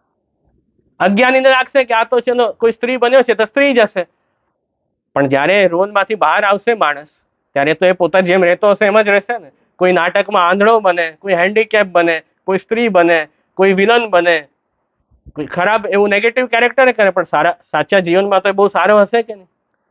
પિક્ચરમાં વિલન બન્યો છે, ખરાબ હશે, પણ એના નિજી જીવનમાં બહુ સારો માણસ હશે. તો કોઈ એનાથી એને કરે કે ના ના આ તો આવો જ હશે, તો એનું અજ્ઞાન છે કે નહીં? એ જોવાવાળાનું અજ્ઞાન છે કે તમે ખાલી ત્યાં સુધી જ અટકી ગયા, એનું વાસ્તવિક સ્વરૂપ તમે ન સમજી શક્યા. એમ ભગવાનનું પણ જેમ ઠાકોરજી મનુષ્ય રૂપ ધારણ કરીને પૃથ્વી ઉપર લીલા કરે છે, એ જે લોકો ભગવાનનું ભગવદ રૂપ નથી જાણી શકતા, એ તો મૂળ લોકો છે. એને અહીંયા મૂઢ કયા છે. ન નક્ષ્યસે મૂઢ દૃશા નટો નાટ્ય ધરો યથા. તે જે મૂર્ખ લોકો છે, જે મૂળ છે, અજ્ઞાની છે, એ આપની ભગવત્તાને, આપના ભગવદ રૂપને, વાસ્તવિક સ્વરૂપને જાણી નથી શકતા. તો એ ઠાકોરજીનું 9મું વિશેષણ કે નટો નાટ્ય ધરો યથા. અને મહાપ્રભુજીએ સુબોધ નીચમાં એક દાખલો એમ પણ આપ્યો છે આ વાતને સમજાવવા માટે કે ઠાકોરજી તો ઈશ્વર છે અને ઠાકોરજી પોતાની ઈશ્વરતા ડગલે ને પગલે આપની ચરિત્રમાં આપણે બતાવ્યું છે. મુખારવિંદમાં બ્રહ્માંડના દર્શન કરાવ્યા, પોતે અગ્નિપાન કરી લીધું ઠાકોરજીએ, એક શ્રેયસથી ગોવર્ધન પર્વત ધારણ કર્યો, આટલા બધા અસુરોને માર્યા, આટલા ભક્તોની રક્ષા કરી ઠાકોરજીએ, વિરાટ રૂપ દેખાડ્યું ભક્ત અર્જુનને. તો આ બધું ઈશ્વરતા જ છે ને. તો ભગવાન પ્રગટ થઈને અને ઠાકોરજી પ્રગટ થાય એની પહેલા ગર્ભ સ્તુતિ કરવા બધા દેવતાઓ આવ્યા, ઇન્દ્રદેવ, શિવજી, બ્રહ્માજી, બધાએ કારાગારમાં સ્તુતિ કરી ઠાકોરજી. તો ઠાકોરજીએ તો પોતાની ઈશ્વરતા બધે જ બતાવી છે અને પ્રભુની લીલા પણ અલૌકિક છે, એ ઠાકોરજીએ સમજાવ્યું છે. પણ જે મૂળ લોકો છે, મૂળની વાત કરીને અહીંયા, મૂળ લોકો છે, એ ભગવાનની ઈશ્વરતાને તમે લાખ સમજાવો, લાખ ભગવાન કે જાણી નથી શકતા. એના માટે દાખલા આપ્યો કે કેવા લોકો છે કે જેમ તમે કોઈ નાટક બહુ સરસ ચાલતું હોય, બરાબર, એ નાટ્ય બહુ સરસ હોય, એમાં કોઈને રસ જ ન હોય, એવા માણસને તમે બેસાડી દો તો બધા વખાણ કરશે બહુ સારું હતું, પણ જે રસ વગરનો માણસ છે એને એમાં કઈ મજા નહીં આવે, એ એમ જ ઊભો થઈને રવાના થશે. એના માટે એમ પણ દાખલો આપ્યો છે અહીંયા કે કોઈ સ્ત્રી હોય, બહુ સુંદર સ્ત્રી હોય, બહુ સરસ નૃત્ય કરે, બહુ બધું એની કલાઓ દેખાડે, પણ જે વ્યક્તિ જે નપુંસક માણસ હશે એના અંદર એ સ્ત્રીનું નૃત્ય જોશે તો પણ શૃંગાર રસ, પ્રેમ ભાવ પ્રગટ જ નહીં થાય. થશે? નપુંસક જે માણસ હશે એને થશે જ નહીં. કેટલું એ સુંદર સ્ત્રી નૃત્ય કરે, બધું કરે, પણ એ ભાવ પ્રેમ એના માટે ક્યારે આવશે જ નહીં. એને એમ આવા જે અજ્ઞાની લોકો છે, આસુરી લોકો છે, એને અહીંયા નપુંસક જેવા કયા છે મહાપ્રભુજી, કે બિચારા સાવ એવા જ છે, ભાવ માણી જ નથી શકતા, ઠાકુરજીનું અલૌકિક સ્વરૂપને લીલા જે માણી જ નથી શકતા એવા બિચારા મૂળ લોકો છે. મૂળનું તો આપણે શું કરી શકીએ, ત્યાં સુધી જ અટકેલા છે કે ભગવાનને મનુષ્ય સમજે છે, ભગવાનને માણસ સમજે છે, પણ ઠાકોરજી તો નટો નાટ્ય ધરો અથવા નાટ્ય કરી રહ્યા છે, કોઈ આપણી જેમ માણસ થોડી છે. એમ તો ઠાકોરજી લીલા માટે પ્રભુએ આ રૂપ ધારણ કર્યું છે, લીલાર્થ ઠાકોરજી બધું કરે, પણ કોઈ ઠાકોરજી એવા થોડી બની ગયા છે, ભગવાન તો એનાથી ઘણા વધારે છે. તો ઠાકોરજીને એટલા કોઈ સીમિત આપણે ન કરી શકીએ કે ભગવાન આવા જ છે, ભગવાન તો વ્યાપક બહુ મોટા છે. તો એમ અહીંયા બધું સમજાવ્યું. તો આ 9મો વિશેષણ પણ ભગવાનનું સમજાવી દીધું. એના પછી છેલ્લે ભગવદ ઠાકોરજીના પ્રાગટ્યનું મુખ્ય કારણ કુંતીજીએ સમજાવ્યું. તથા પરમહંસાનામ મુનિનામ, તથા પરમહંસાનામ, અને પછી આગળ કહ્યું કે એવા જે પરમહંસ મુનિઓ છે, મુનિનામ, અને આગળ કહ્યું કે અમલાત્માનમ, એવા જે પરમહંસ જે મુનિજનો છે એમના માટે ભક્તિ યોગ વિધાનાર્થમ કથમ પશ્યેમ હિ સ્ત્રીય. અને આપનું પ્રાગટ્ય ઠાકોરજીનું શેના માટે છે? તો કહ્યું કે આ ભક્તિ યોગ, ભક્તિ માર્ગની સ્થાપના કરવા ઠાકોરજી પોતે પ્રગટ થયા છે.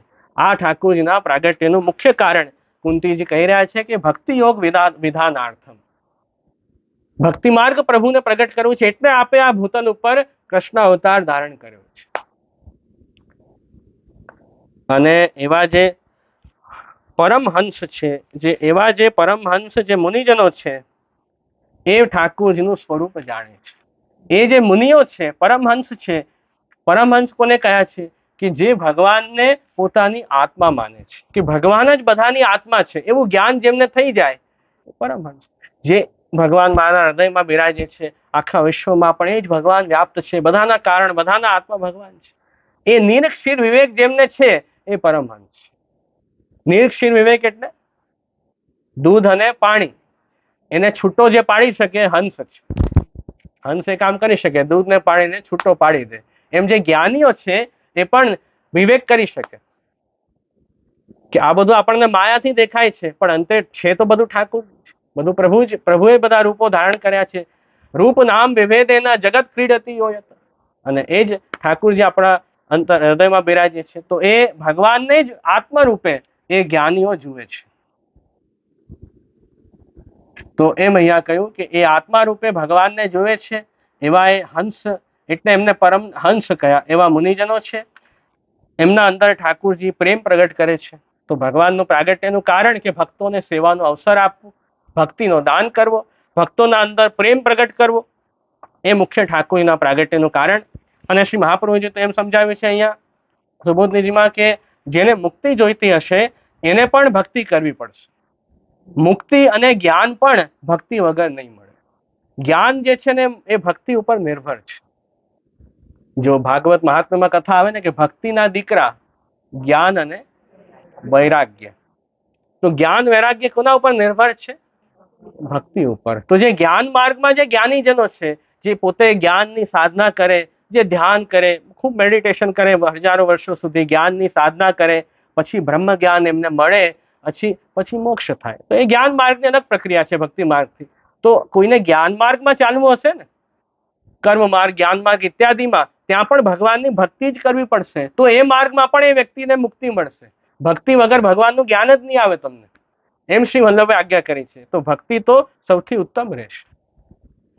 तो मुक्ति प्राप्ति માટે भक्ति योग के बिना ना भगवत ज्ञान हो सकता है ना सायुज्य मुक्ति.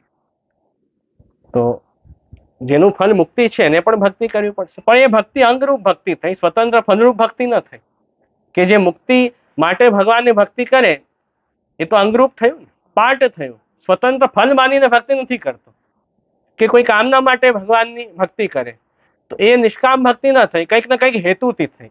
પણ સ્વતંત્ર ભક્તિ જે સ્વતઃ ફલરૂપ છે, નિષ્કામ ભક્તિ, એ ભક્તિ ખાસ, એ ભક્તિનો માર્ગ ઠાકોરજી પ્રગટ કરવા આ ભૂતન ઉપર પ્રગટ થયા. એમ અહીંયા કુંતીજીએ સ્વરૂપ વર્ણન કર્યું 17માં, 18માં અને 19માં શ્લોકમાં. એટલે કે કથમ પશ્યેમ હિ સ્ત્રીય, તેવું આપનું ગુણ સ્વરૂપ છે, તો અમે કેવી રીતે સ્ત્રીઓ કેવી રીતે જાણી શકીએ? આપનું સ્વરૂપ તો એવું છે ને કે ભલા ભલા નથી જાણી શકતા, તો અમે ભલા સ્ત્રીઓ ક્યાંથી જાણવાના, એમ કે છે કુંતીજી. પણ એ તો આપની કૃપા હોય તો જ જાણી શકાય. આપની કૃપાથી જ આવી સ્ફૂર્ણા થાય છે કે આવું અમે આપનું સ્વરૂપ વર્ણન કરી શકીએ છીએ.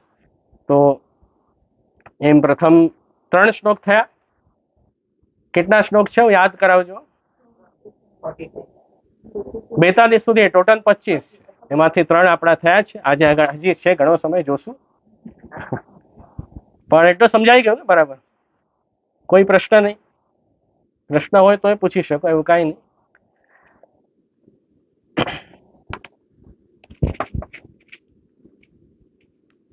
તો સ્વરૂપનું વર્ણન થયું. પછી આગળ 20મા શ્લોકમાં સુંદર શ્લોક છે. કૃષ્ણાય વાસુદેવાય દેવકી નંદનાય ચ નંદ ગોપ કુમારાય ગોવિંદાય નમો નમઃ. તો આ 20મો શ્લોક છે. આ શ્લોકમાં કુંતીજીએ ભગવાનનું સ્વરૂપ વર્ણન કર્યું અને સાથે હું ભગવાનથી કેવી રીતે જોડાયેલી છું એનું વર્ણન કર્યું. પ્રભુથી આપણે કેવી રીતે નજીક છીએ તો કેવું પડે કે નહીં? અમે બહુ દૂર નથી, આપનાથી બહુ પાસે જ છીએ. બહુ અમે આપના પાસે ખાસના વ્યક્તિ છીએ, આપના ખાસ છીએ, ખાસ સેવક છીએ આપના. એ જણાવવા અલગ અલગ જુદા જુદા સંબંધો કેમ ઠાકોરજી સાથે જોડાયેલા છે એ કુંતીજી આ શ્લોકમાં કહી રહ્યા છે કે સૌથી પહેલા તો કૃષ્ણાય, આપ કૃષ્ણ છો, સદાનંદ સ્વરૂપ છો. કૃષિ ભૂવાચક અણશ્ચ નિવૃત્તિ વાચક તયોરેક્ય પરબ્રહ્મ કૃષ્ણ એથી અભિધીયતે. કૃષ્ણ શબ્દ એટલે સતરૂપ, અણ એટલે આનંદ રૂપ. તો કૃષ્ણ શબ્દથી સદાનંદ એ અર્થ થાય છે. પરબ્રહ્મ સદાનંદ એ સચ્ચિદાનંદ એવા ઠાકોરજી છે. અને વાસુદેવાય, વસુદેવજીના પુત્ર રૂપે આ પ્રગટ થયા છો. એમ તો ઠાકોરજીનું મૂળ સ્વરૂપ તો ઉપર કહી આવ્યા આગળના 3 શ્લોકમાં. હવે જ્યારે આ ભૂતલ ઉપર પ્રગટ થયા ત્યારે આ વસુદેવજીના પુત્ર થઈને આ પ્રગટ થયા. તો ભૂતલ ઉપરની જે લીલા છે એનું પણ હવે સ્મરણ આવશ્યક છે કે નિજ જનોના ઉદ્ધાર માટે આપે જે સ્વરૂપ ધારણ કર્યું અને ભૂતલ ઉપર આપની સ્થિતિ થઈ, તો એમાં આપે આ વસુદેવજીના પુત્ર થયા. એમ તો ભગવાન અજન્મા છે, ભગવાનનું ક્યારેય જન્મ થાય નહીં, એ તો છે જ પહેલાથી. પણ ભક્તોનો ઉદ્ધારાર્થે ઠાકોરજીએ એ સ્વરૂપ પોતાનું ધર્યું અને કહ્યું ને નટવત ઠાકોરજી એ સ્વરૂપ ધારણ કરીને અને આપ પુત્ર રૂપે પ્રગટ થયા. એટલે આપ વાસુદેવાય છો, વસુદેવજીના પુત્ર એવા આપને નમસ્કાર. જેમ વસુદેવજીને કેટલા કષ્ટો આવ્યા, કેટલા તકલીફો આવી, કેટલા દુઃખો આવ્યા, બધામાંથી આપે એમને છોડાવ્યા. એમ હે ઠાકોરજી, અમને પણ ઠાકોરજી આપ એમ જ અમારી પણ રક્ષા આપ કરજો.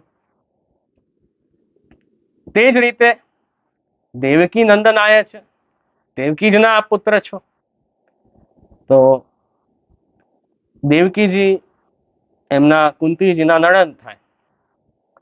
તો પેલા ભાઈની વાત કરી, પછી હવે નણંદની વાત કરીએ કે દેવકી નંદન આયા છે. અમારા નણંદ દેવકીજી એમને પણ બહુ તકલીફોમાં હતા, કંસે બહુ કષ્ટ આપ્યા, એમને જેલમાં પૂર્યા, એમ ઘણા ઘણા કષ્ટો કંસે આપ્યા. તો આપે તો એમને બધા કષ્ટોમાંથી છોડાવ્યા. એમ હે ઠાકોરજી અમારી આપ એ જ રીતે અમારી રક્ષા કરજો. એના પછી આગળ કહ્યું કે નંદ ગોપ કુમારાય. હવે એ વસુદેવજી એમના ખાસ મિત્ર નંદરાયજી. તો એ નંદરાયજીના ત્યાં પણ આ પુત્ર બનીને પ્રગટ થયા.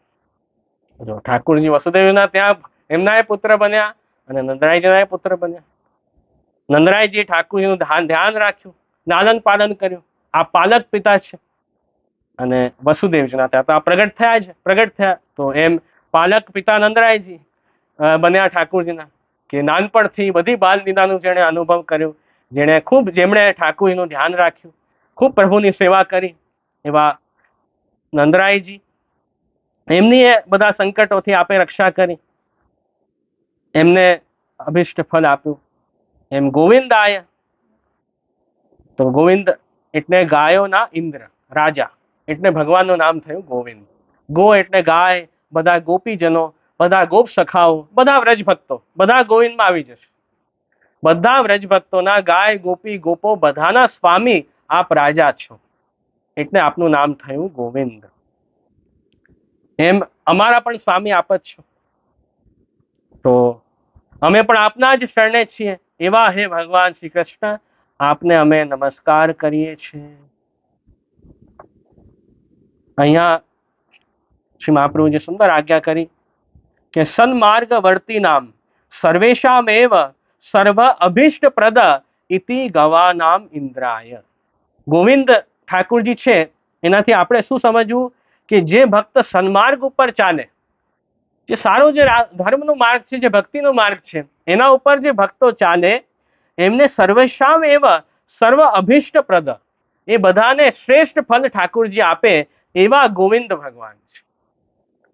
તો ઠાકોરજી તો ઉત્તમથી ઉત્તમ ફળ આપણને આપે. જે પણ એમના ભક્તિ માર્ગ ઉપર ચાલે છે એમને પરમ ગતિ, શ્રેષ્ઠ ફળ, ઉત્તમ ફળ ઠાકોરજી આપે એવા ગોવિંદને અહીંયા નમસ્કાર કર્યા છે કુંતીજીએ.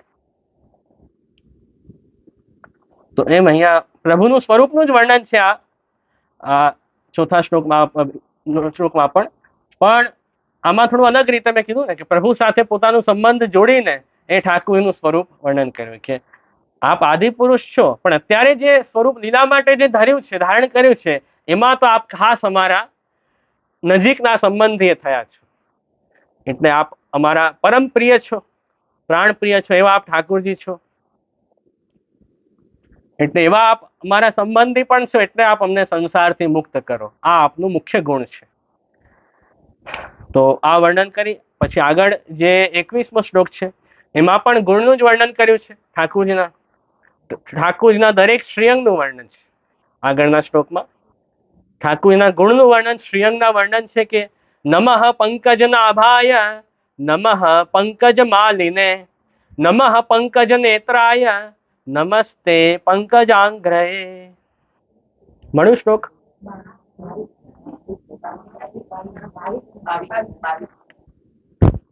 અચ્છા, આમાં એક ખોટું લખ્યું, આમાં 21 આવ્યું. હા, ચલો 22મો છે. તો હા, તો હવે આમાં સૌથી પહેલા ઠાકોરજીને નમસ્કાર કર્યા અને ઠાકોરજીને દરેક શ્રીઅંગને કમળ સાથે સરખાવ્યું છે કે ભગવાન ના નાભી કમલમાંથી, ભગવાનમાં નાભીમાંથી એક કમલ ઉત્પન્ન થયો અને જે એ કમલમાંથી બ્રહ્માજી પ્રગટ થયા. એક વાત એ કરી. બીજી નમઃ પંકજ માલિને, એ કમલની માળા આપે ધારણ કરી છે એવા આપને નમસ્કાર. જેમના નાભીમાંથી કમલ ઉત્પન્ન થયું એવા આપને હે ઠાકોરજી નમસ્કાર. અને એવી સુંદર કમલની માળા જેમણે ધારણ કરી છે એવા પ્રભુ ભગવાન કૃષ્ણ નમસ્કાર. નમઃ પંકજ નેત્રાય, આપના નેત્ર પણ કમળ જેવા છે, સરસ ને સુંદર, એવા આપને ઠાકોરજીને નમસ્કાર. અને નમસ્તે પંકજાંઘ્રય, આપના ચરણ પણ એ કમળ જેવા સુંદર છે એવા આપને નમસ્કાર. તો ઠાકોરજીના દરેક શ્રીઅંગ કમળ જેવા સુંદર. હવે કમળ સાથે કેમ સરખાવ્યું ઠાકોરજીના દરેક શ્રીઅંગનું, એનો ભાવ અહીંયા ખૂબ સુંદર સમજાવ્યું છે, જે આપણે જોશું. તો અહીંયા મુખ્ય વાત કઈ આવે છે? સૌથી પહેલા કે ઠાકોરજીને આ સૃષ્ટિ પ્રગટ કરવી હતી તો એના માટે પ્રભુનો ગુણાવતાર છે જે બ્રહ્માજી. ઠાકોરજીના ભાગવતજીમાં જ આવે છે કે ઠાકોરજીએ નાભીમાંથી એવું સુંદર કમળ પ્રગટ થયું અને કમળમાંથી બ્રહ્માજી પ્રગટ થયા. તો એ બ્રહ્માજીએ સૃષ્ટિ પ્રગટ કરી. તો એ જે નાભીમાંથી જે કમળ પ્રગટ થયું એ કમળ કેવું છે કે જગતનું કારણ છે. તો જગત કારણત્વ એ ભગવાનનું વર્ણન કર્યું પહેલા. પંકજ નાભાય એમ કહીને ભગવાન જગતના કારણ છે એ વર્ણન કર્યું. ભગવાન જગત પિતા છે, બ્રહ્માજીના પણ પિતા રૂપ છે ભગવાન, એવા ભગવાનને અહીંયા નમસ્કાર કર્યા.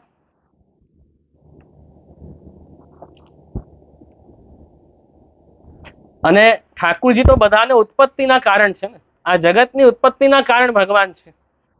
એ આપણને આ પંકજ નાભાયથી સમજાય છે કે જગત કારણત્વમ, એમ ભક્તિના પ્રવર્તક પણ ભગવાન છે. કમળથી તો ઉત્પત્તિ થઈ ને, એ ઉત્પત્તિ આ કમળથી સમજાય છે. એમ ભક્તિને પણ ઉત્પન્ન કોણે કરી? ઠાકોરજીને. ભક્તિ રૂપી કમળ, અહીંયા આપણે શું સમજવાનું? ભક્તિ રૂપી કમળ એ ભગવાને પ્રગટ કર્યું. એટલે સર્વોત્તમ સ્તોત્રમાં નામ આવે ને કે ભક્તિ માર્ગાબ્જ માર્તંડ. ભક્તિ રૂપી કમળના હે શ્રી મહાપ્રભુજી આપ સૂર્ય છો. એ ભક્તિ રૂપી કમલ વિકસિત કેવી રીતે થાય? કે શ્રી મહાપ્રભુજી દ્વારા. મહાપ્રભુજી પ્રગટ થાય, ઠાકોરજી પ્રગટ થાય તો એ ભક્તિ રૂપી કમળ આપણા હૃદયમાં ખીલી જાય. તો એ ભક્તિના ઉત્પત્તિના કારણ ઠાકુરજી છે, આ જગતના ઉત્પત્તિના કારણ પ્રભુ છે. તો એમ પંકજ નાભાએથી આપણે સમજવાનું. પછી આગળ કહ્યું પંકજ માલીને સુંદર રોજ કમળની માળા આપણે ઠાકુરજીને ધરાવીએ છીએ. એ કયા ભાવથી ધરાવીએ? કે સુંદર આપણે કમળની માળા ધારણ કરી, આપ લક્ષ્મીજીના પતિ છો. લક્ષ્મીજી ધરાવ્યા કમળની માળા ઠાકોરજીને. તો એ વાત આપણને સમજાય કે લક્ષ્મીના પતિ એવા ભગવાન છે. લક્ષ્મીજી એ ભગવાનને વર્યા કે નહીં? જેમ સમુદ્ર મંથનની કથા આવે છે કે એમાંથી એક એક રત્ન પ્રગટ થયા, એમાં લક્ષ્મીજી પણ પ્રગટ થયા. અને ત્યાં વિચાર એ થયો કે હવે લક્ષ્મીજી કોનું વરણ કરશે? તો લક્ષ્મીજીએ ભગવાનને એ કમળની માળા ધરાવી. બરાબર? તો લક્ષ્મીજી ને ભગવાનને જ પતિ તરીકે વર્યા. તો આપના પતિ ઠાકુરજી છે. લક્ષ્મી પતિત્વ એ આપણને એવું આપનું ઠાકુરજીની સુંદરતા છે, એવી શોભા સુંદરતા છે, એ ભૂષિતત્વ, એવા ઠાકુરજી કમળમાળાથી ભૂષિત છે, એવું નિરૂપણ અહીંયા કર્યું.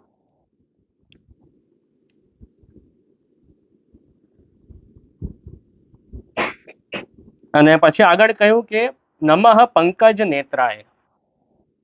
ઠાકુરજીના નેત્ર કમળ, નેત્ર પણ કમળ જેવા છે. કેમ? કેમ કે કમળ જેમ વિકસિત થાય, જેમ કમળ વિકસિત થાય એમ જે ભ્રમરો હોય એ આવે કમળની પાસે અને એનું જે મકરંદ છે, જે રસ છે, એનું પાન કરે. એમ ઠાકુરજીના નેત્ર કમળ જેવા છે. કેમ કે ભગવાન જ્યારે પ્રસન્ન હોય ને ત્યારે ભગવાનની પ્રસન્નતા એ આપણને નેત્રથી ખબર પડી જાય. ભગવાનના નેત્ર પણ કમળની જેમ એકદમ વિકસિત થાય. જ્યારે ભક્ત ઉપર કૃપા કરવી હોય ને તો આપણે શું કહીએ? કૃપા દ્રષ્ટિ. જ્યારે આપની કૃપા દ્રષ્ટિ પડશે ત્યારે જીવ કૃતાર્થ થઈ જશે. તો કૃપા દ્રષ્ટિ ઠાકુરની પડે એમ આપણે કહીએ છીએ. એટલે કૃપા દ્રષ્ટિ ક્યારે પડે? જ્યારે ઠાકુરના નેત્ર કમળની જેમ એકદમ વિકસિત થાય, મોટા થાય ઠાકુરના નેત્ર, અને પ્રભુ કૃપા દ્રષ્ટિ એના ઉપર જીવ ઉપર કરે, તો એમ એનાથી આપણે સમજીએ કે કમળની જેમ ભગવાનના નેત્ર વિકસિત થયા અને ભગવાને કૃપા કરી. તો ભગવાન કૃપા પણ સૌથી પહેલા જીવને નેત્રથી કરે છે. નેત્ર દ્વારા જીવ ઉપર કૃપાની વર્ષા કરે છે. તો પંકજ નેત્રાયથી આપણે સમજવું કે કૃપાનું આશ્રય, ભગવત કૃપાશ્રયત્વ એ પંકજ નેત્રાયથી સમજવું. તો એમ એક એકના ગૂઢ અર્થ શ્રી વલ્લભે આમાં સમજાવ્યા છે.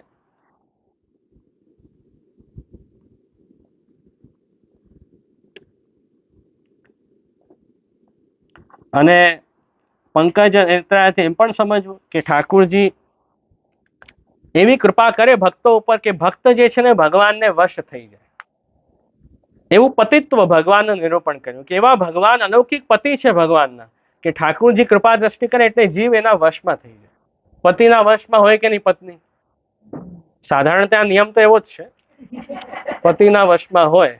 પણ ઊંધુએ થવું હોય તો આજના સમયમાં ઊંધુએ હોઈ શકે, પત્નીના વશમાં હોય પતિ, પણ નિયમ એવો છે કે પતિના વશમાં પત્ની હોય. એમ ઠાકુરજી આપણા પતિ છે એટલે ઠાકુરજી એવી કૃપા દ્રષ્ટિ કરે ભક્ત કે ભક્ત એના વશમાં થઈ જાય. એવું પતિત્વ ઠાકુરજીનું પંકજ નેત્રાયથી શ્રી મહાપ્રભુજીએ સમજાવ્યું છે. એવી ઠાકુરજી અમૃત વર્ષા કરે કૃપાની નેત્રથી. તો એવા સુંદર આપના નેત્ર છે કમળ જેવા. કમળ શીતલતા આપે, ઠંડક આપે ને, તાપ દૂર કરે. એમ ઠાકુરજી કૃપા દ્રષ્ટિ કરે તો એ સંસારનો બધો દુઃખ તાપ જતો રહે અને એ ઠાકુરજીનું આનંદાત્મક સ્વરૂપ આપણને ઠંડક આપે, શીતલતા પ્રદાન કરે. એવી આપની અલૌકિક કમળની જેમ આપની કૃપા દ્રષ્ટિ સાથે. નમસ્તે પંકજાંગ રહે એટલે ઠાકુરના ચરણારવિંદ એની સુંદરતા કે કમળ સમાન સુંદર છે. કમળ જેમ સુખ આપે એમ ઠાકુરના સેવા પણ આપણને સુખ આપે છે. સુખની અનુભૂતિ આપણને પ્રભુની સેવાથી થાય છે. તો એ પ્રભુના ચરણ પણ સુખ દેવા વાળા એવા અલૌકિક છે. ઠાકુરના ચરણ છે ને ભક્તિરૂપ છે એમ કહ્યા છે. ઠાકુરના ચરણ જ્ઞાનાત્મક છે અને ભક્ત્યાત્મક પણ છે. ભક્તિ સ્વરૂપ પ્રભુના ચરણ છે. તો એ ચરણારવિંદની આપણે સેવા કરીએ તો આપણને ભક્તિ દ્વારા એ સુખ અલૌકિક ભજનાનંદ મળે. તો સુખ આપે આપણને. તો સુખ સેવ્ય નામ પણ છે ને, સુખથી સેવાયેલા. તો સેવાથી તો સુખ જ મળવાનું છે. પ્રભુથી દૂર રહેશો તો દુઃખ આપત્તિ છે, પ્રભુની સેવાથી તો સુખ જ મળશે. તો એવા સુખ સેવ્ય ઠાકુરજી છે. તો એવા આપના ચરણારવિંદ પણ કમળ સમાન સુંદર છે, કોમળ છે. કોમળતા પણ નહીં શકે કમળથી, એમ ઠાકોરજીને કોમળ છે એટલે એક પ્રભુને ધ્યાનથી સેવા આપણે કરવી. એટલું પણ જરાક પણ એમને પરિશ્રમ ન પડે એવું સમજીને આપણે એમની સેવા કરવી. તો એવી પ્રભુની સુંદરતા અને પ્રભુના ગુણોનું વર્ણન આ શ્લોકમાં આવ્યું.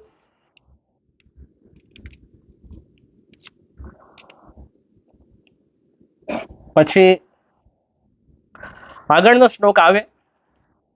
આગળના 3 શ્લોકોમાં ભગવાનની લીલાનું વર્ણન છે. ભગવદ લીલાનું વર્ણન તમને આગળના શ્લોકોમાં મળશે કે યથા ઋષિકેશ ખલેન દેવકી કંસેન રુદ્ધાતિ ચિરમ શુચાર્પિતા વિમોચિતાહમ ચ સહાત્મજા વિભો ત્યયૈવ નાથેન મુહુર વિપદગણાત. આ શ્લોક છે. તો આમાં ભગવદ લીલા શું બતાવી કે ભગવાનને સંબોધન કર્યો યથા ઋષિકેશ. ભગવાન ઋષિકેશ છે. ઋષિકેશનો અર્થ સમજીએ પહેલા સર્વેશામ ઇન્દ્રિયાણામ નિયામકત્વેન ભર્તૃવદ એવા આપણા ઋષિકેશ ઠાકોરજી છે. કે ઋષિકેશ ભગવાન કેવા છે? ઋષિક એટલે ઇન્દ્રિય. આપણી ઇન્દ્રિયનું જે નિયમન કરે, કંટ્રોલ કરે, ઇન્દ્રિયોના જે નિયામક હોય એવા ઋષિકેશ ભગવાન. ઈશ, ઋષિકના ઈશ એવા ઋષિકેશ. ઇન્દ્રિયોનું નિયંત્રણ નિયમન કરે એવા ઈશ ઠાકોરજી. તો ઠાકોરજી કેવી રીતે ઇન્દ્રિયોનું નિયંત્રણ કરે? કે આપણે ઇન્દ્રિયોને આનંદ આપીને ઠાકોરજીને આપણે સન્મુખ થઈએ, સેવા સ્મરણ કરીએ, ભક્તિ કરીએ, દર્શન ઠાકોરજીના કરીએ તો એનાથી શું થાય? ભગવત દર્શનથી આપણી ઇન્દ્રિયોને આનંદ મળે, આપણી ઇન્દ્રિયોને પ્રસન્નતા પ્રાપ્ત થાય, આનંદ મળે સર્વ ઇન્દ્રિયોને, અને આપણા અંદર પ્રેમ પ્રગટ થાય. તો આપણને આનંદનું દાન કોણ કરે? ઠાકોરજી. ભગવત દર્શનથી જ, સેવાથી જ આનંદ મળે છે. એમ આપણી ઇન્દ્રિયોને આનંદ આપવા વાળા એવા ભરતા એવા ઠાકોરજી છે. એવું બધાનું ભરણ પોષણ કરવા વાળા ઠાકોરજી છે. બધાને આનંદ આપે એટલે ઠાકોરજી આપણું ભરણ પોષણ ઠાકોરજી જ કરે છે. એવા આનંદાત્મક પ્રભુનું સ્વરૂપ છે કે જેમના દર્શન આદિથી સર્વ ઇન્દ્રિયને પ્રેમનો અનુભવ થાય અને ભગવદ રસ આપણા અંદર પ્રગટ થાય. એવા ઋષિકેશ જે ભગવાન છે એમને હું નમસ્કાર કરું છું. એવા ઠાકોરજી છે.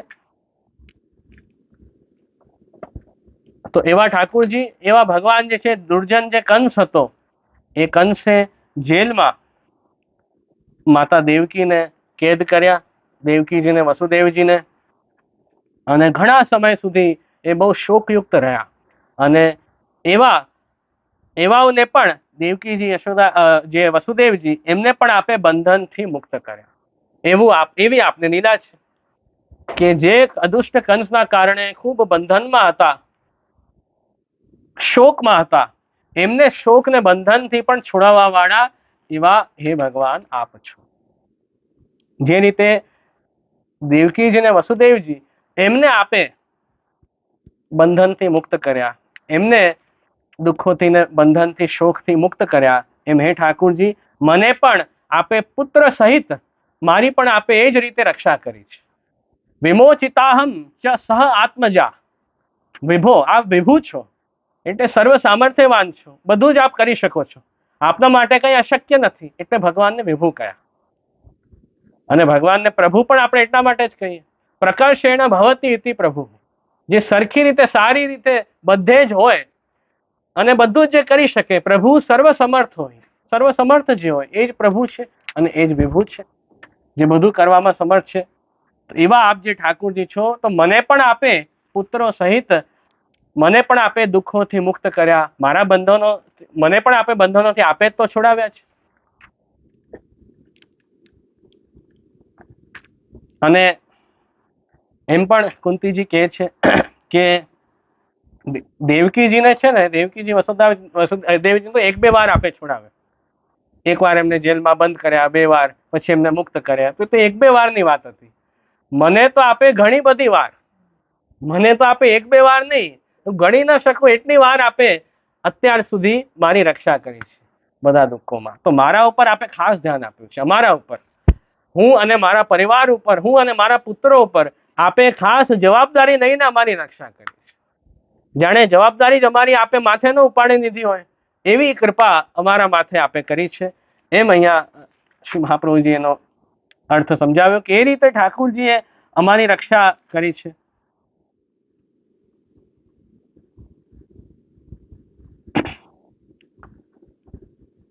અને દેવકીજીને એમ તો દુઃખો તો ઘણા આવ્યા. એમના 6 પુત્રો જે કંસે મારી નાખ્યા. તો એમ કુંતીજીએ કીધું કે એમના તો 6 પુત્ર વયા ગયા. બોલો, એમને તો કેટલું કષ્ટ દુઃખ આવ્યું. એમ એ રીતે જોઈએ તો મારા તો એક જ પુત્ર જે કર્ણ, એનું જ વધ થયું ને યુદ્ધમાં, તો મને થોડું ઓછું આવ્યું છે કષ્ટ. એ મેં દેવકીજી સાથે પોતાની તુલના કરી રહ્યા છે કે એમના 6 પુત્ર જતા રહ્યા અને મારે તો એક પુત્ર જે કર્ણ હતા એ હરિશરણ થયા. તો એમ થોડું ઓછું કષ્ટ એનાથી ઓછું છે, વિપરીત થોડું વધારે એવું છે. એ બધું આમાં બતાવ્યું છે. તો હવે એ બધા કષ્ટોથી અમને આપે, એ બધી આપત્તિઓથી અમારી રક્ષા કરી હે ઠાકુરજી. હવે આગળના શ્લોકમાં એક એક પરિસ્થિતિનું વર્ણન છે કે દરેક પરિસ્થિતિમાં ઠાકોરજીએ રક્ષા કરી. તો એક એક પરિસ્થિતિ આમાં ગણાવી છે કે ક્યારે ક્યારે ભગવાને રક્ષા કરી.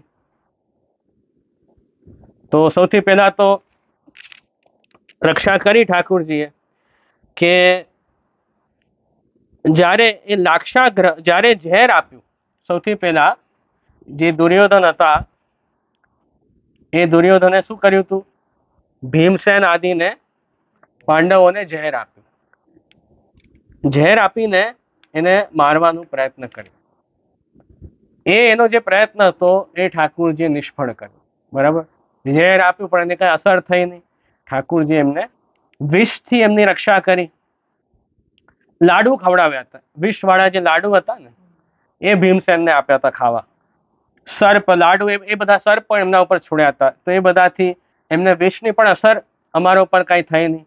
એનાથી કઈ અસર ન થઈ તો લાક્ષાગ્રહમાં જ્યારે બધા જ હતા, બધા પાંડવો હતા, કુંતીજી હતા, બધા લાક્ષાગ્રહમાં આગ લગાડી દીધી.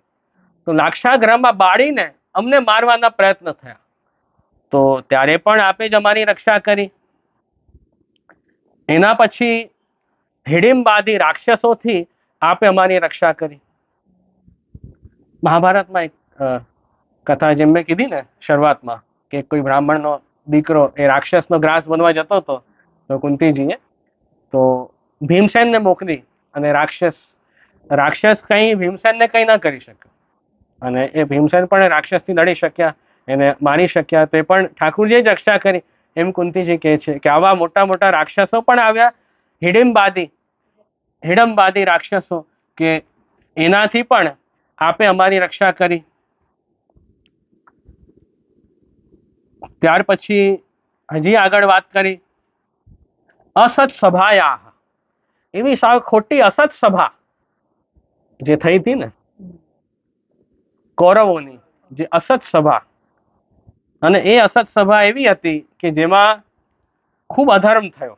એ સભામાં એટલો બધો પાપ ને અધર્મ થયો કે જે પાપ ને અધર્મની કોઈ લિમિટ ક્રોસ થઈ ગઈ.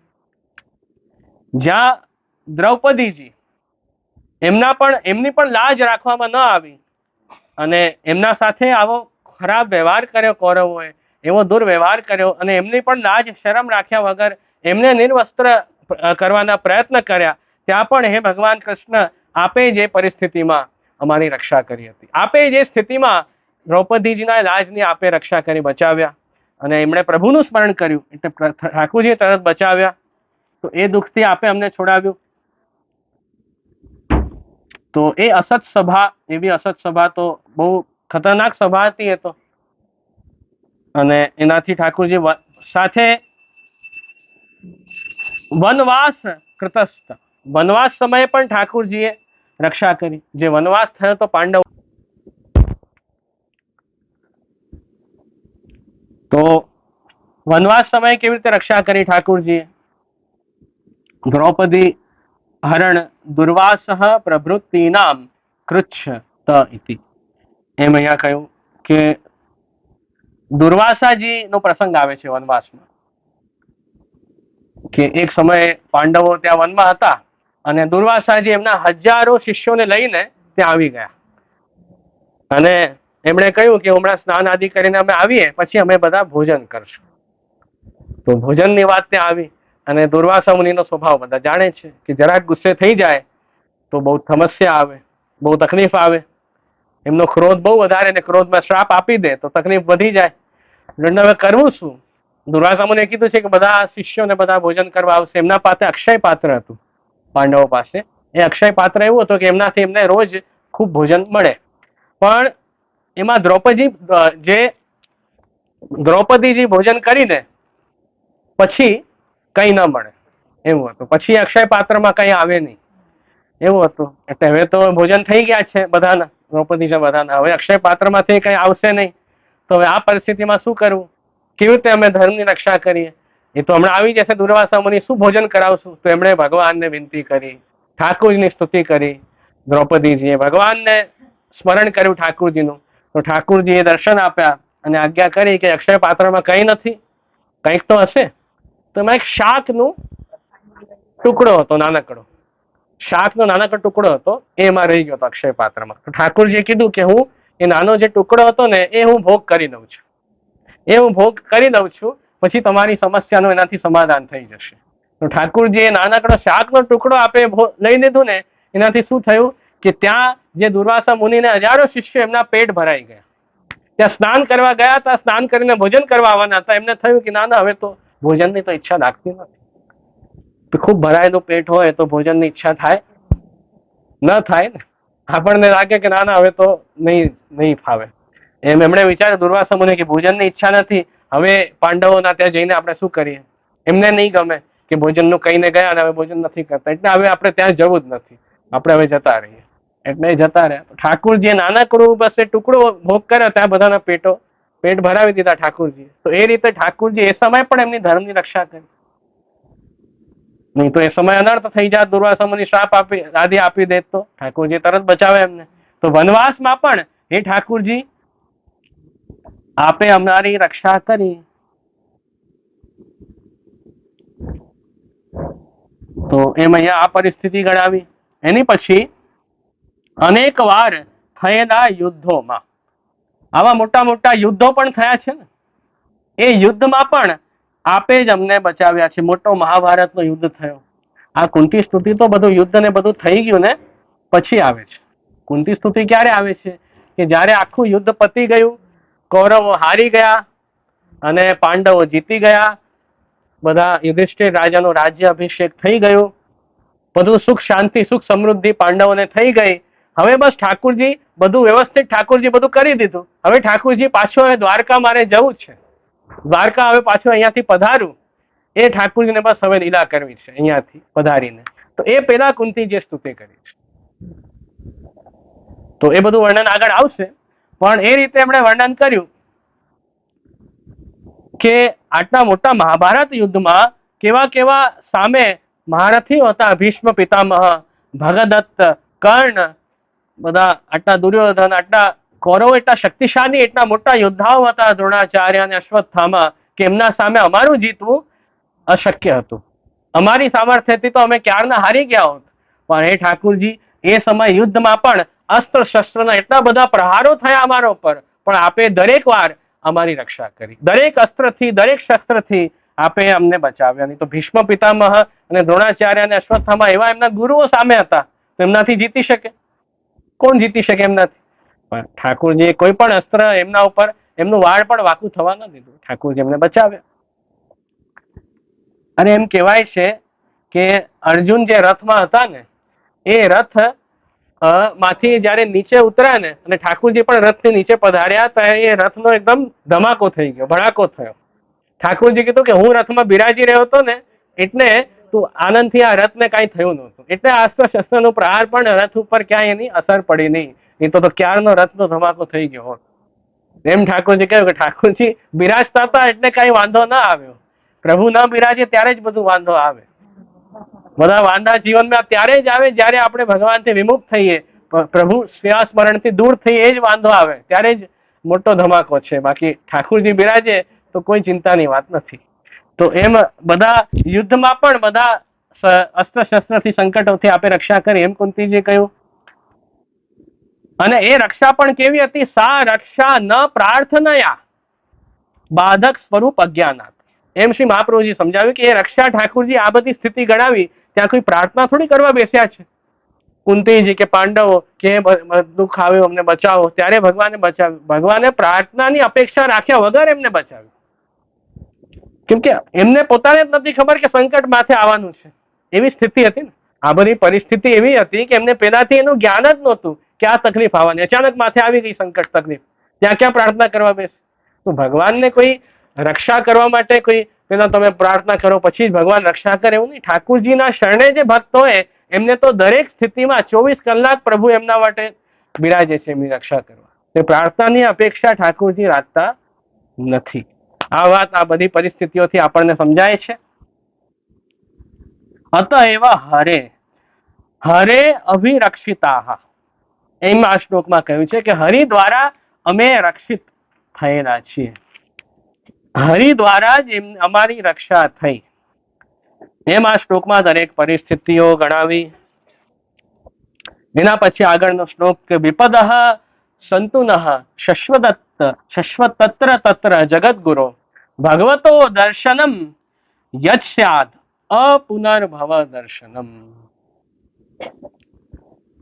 હવે આ શ્લોક જે બધાને ખબર હોય છે અને જે મેં શરૂઆતમાં વાત કરી કે હે જગતગુરુ, જ્યાં જ્યાં પણ હું જાઉં અને જ્યાં જ્યાં પણ હું જાઉં મારા ઉપર વિપત્તિઓ આવતી રહે. એવું કુંતીજીએ કીધું કે ભલે ડગને ને પગને મારા માથે વિપત્તિ આવે, સંકટ આવે, કષ્ટ આવે, મને કોઈ વાંધો નથી.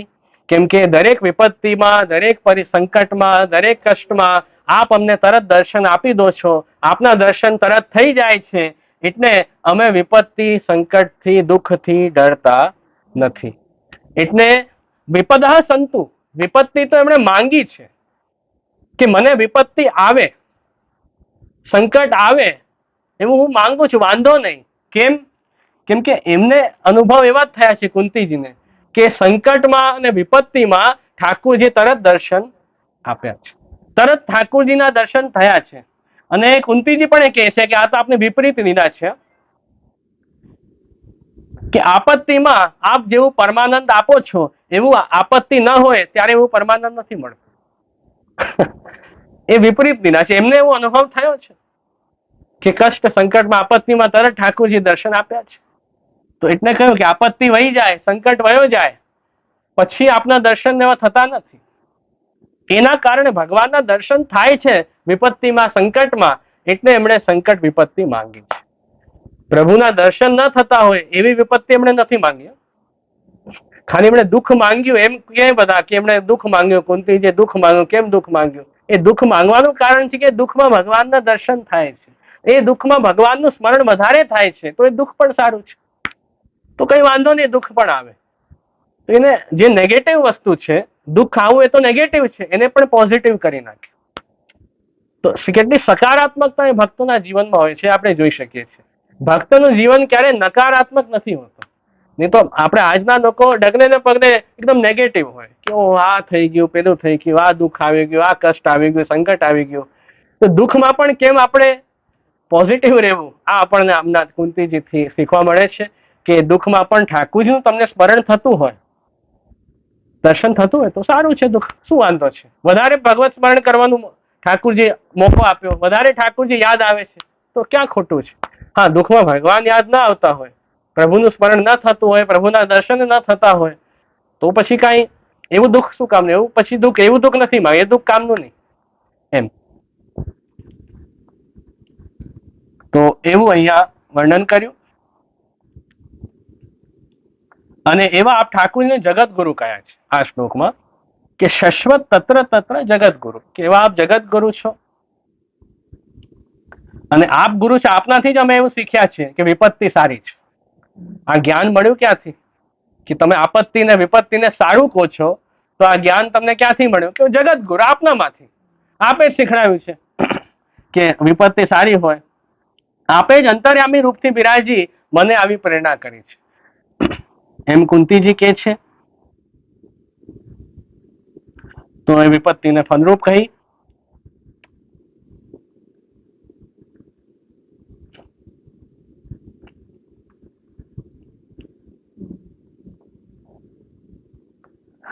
એટલે ભગવાનનું સ્મરણ તો આપણે સતત જ કરવું જોઈએ.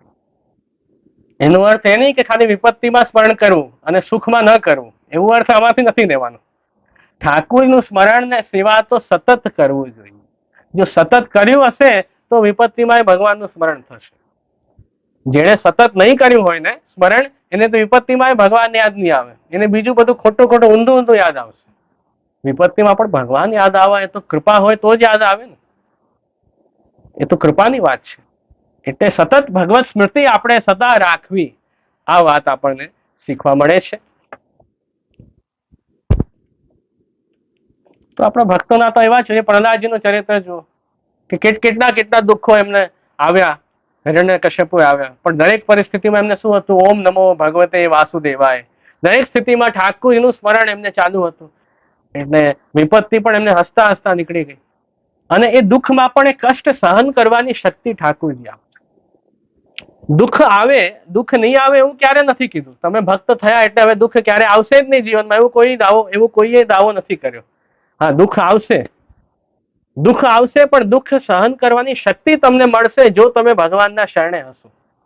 જો ભગવાનના શરણે નહીં હો તો વધારે નબળાઈ આવી જશે દુઃખમાં. પછી તો ભગવાનના શરણે પણ નથી તો પછી કોના પાસે જશો? દુઃખ આવે, સર્વ રીતે આપણે ઠોકર ખાઈએ તો આપણે છેલ્લે ભાવ શું મનમાં આવી જોઈએ? છેલ્લે કોઈ નથી આપણા સાથે, ઠાકોરજી તો છે.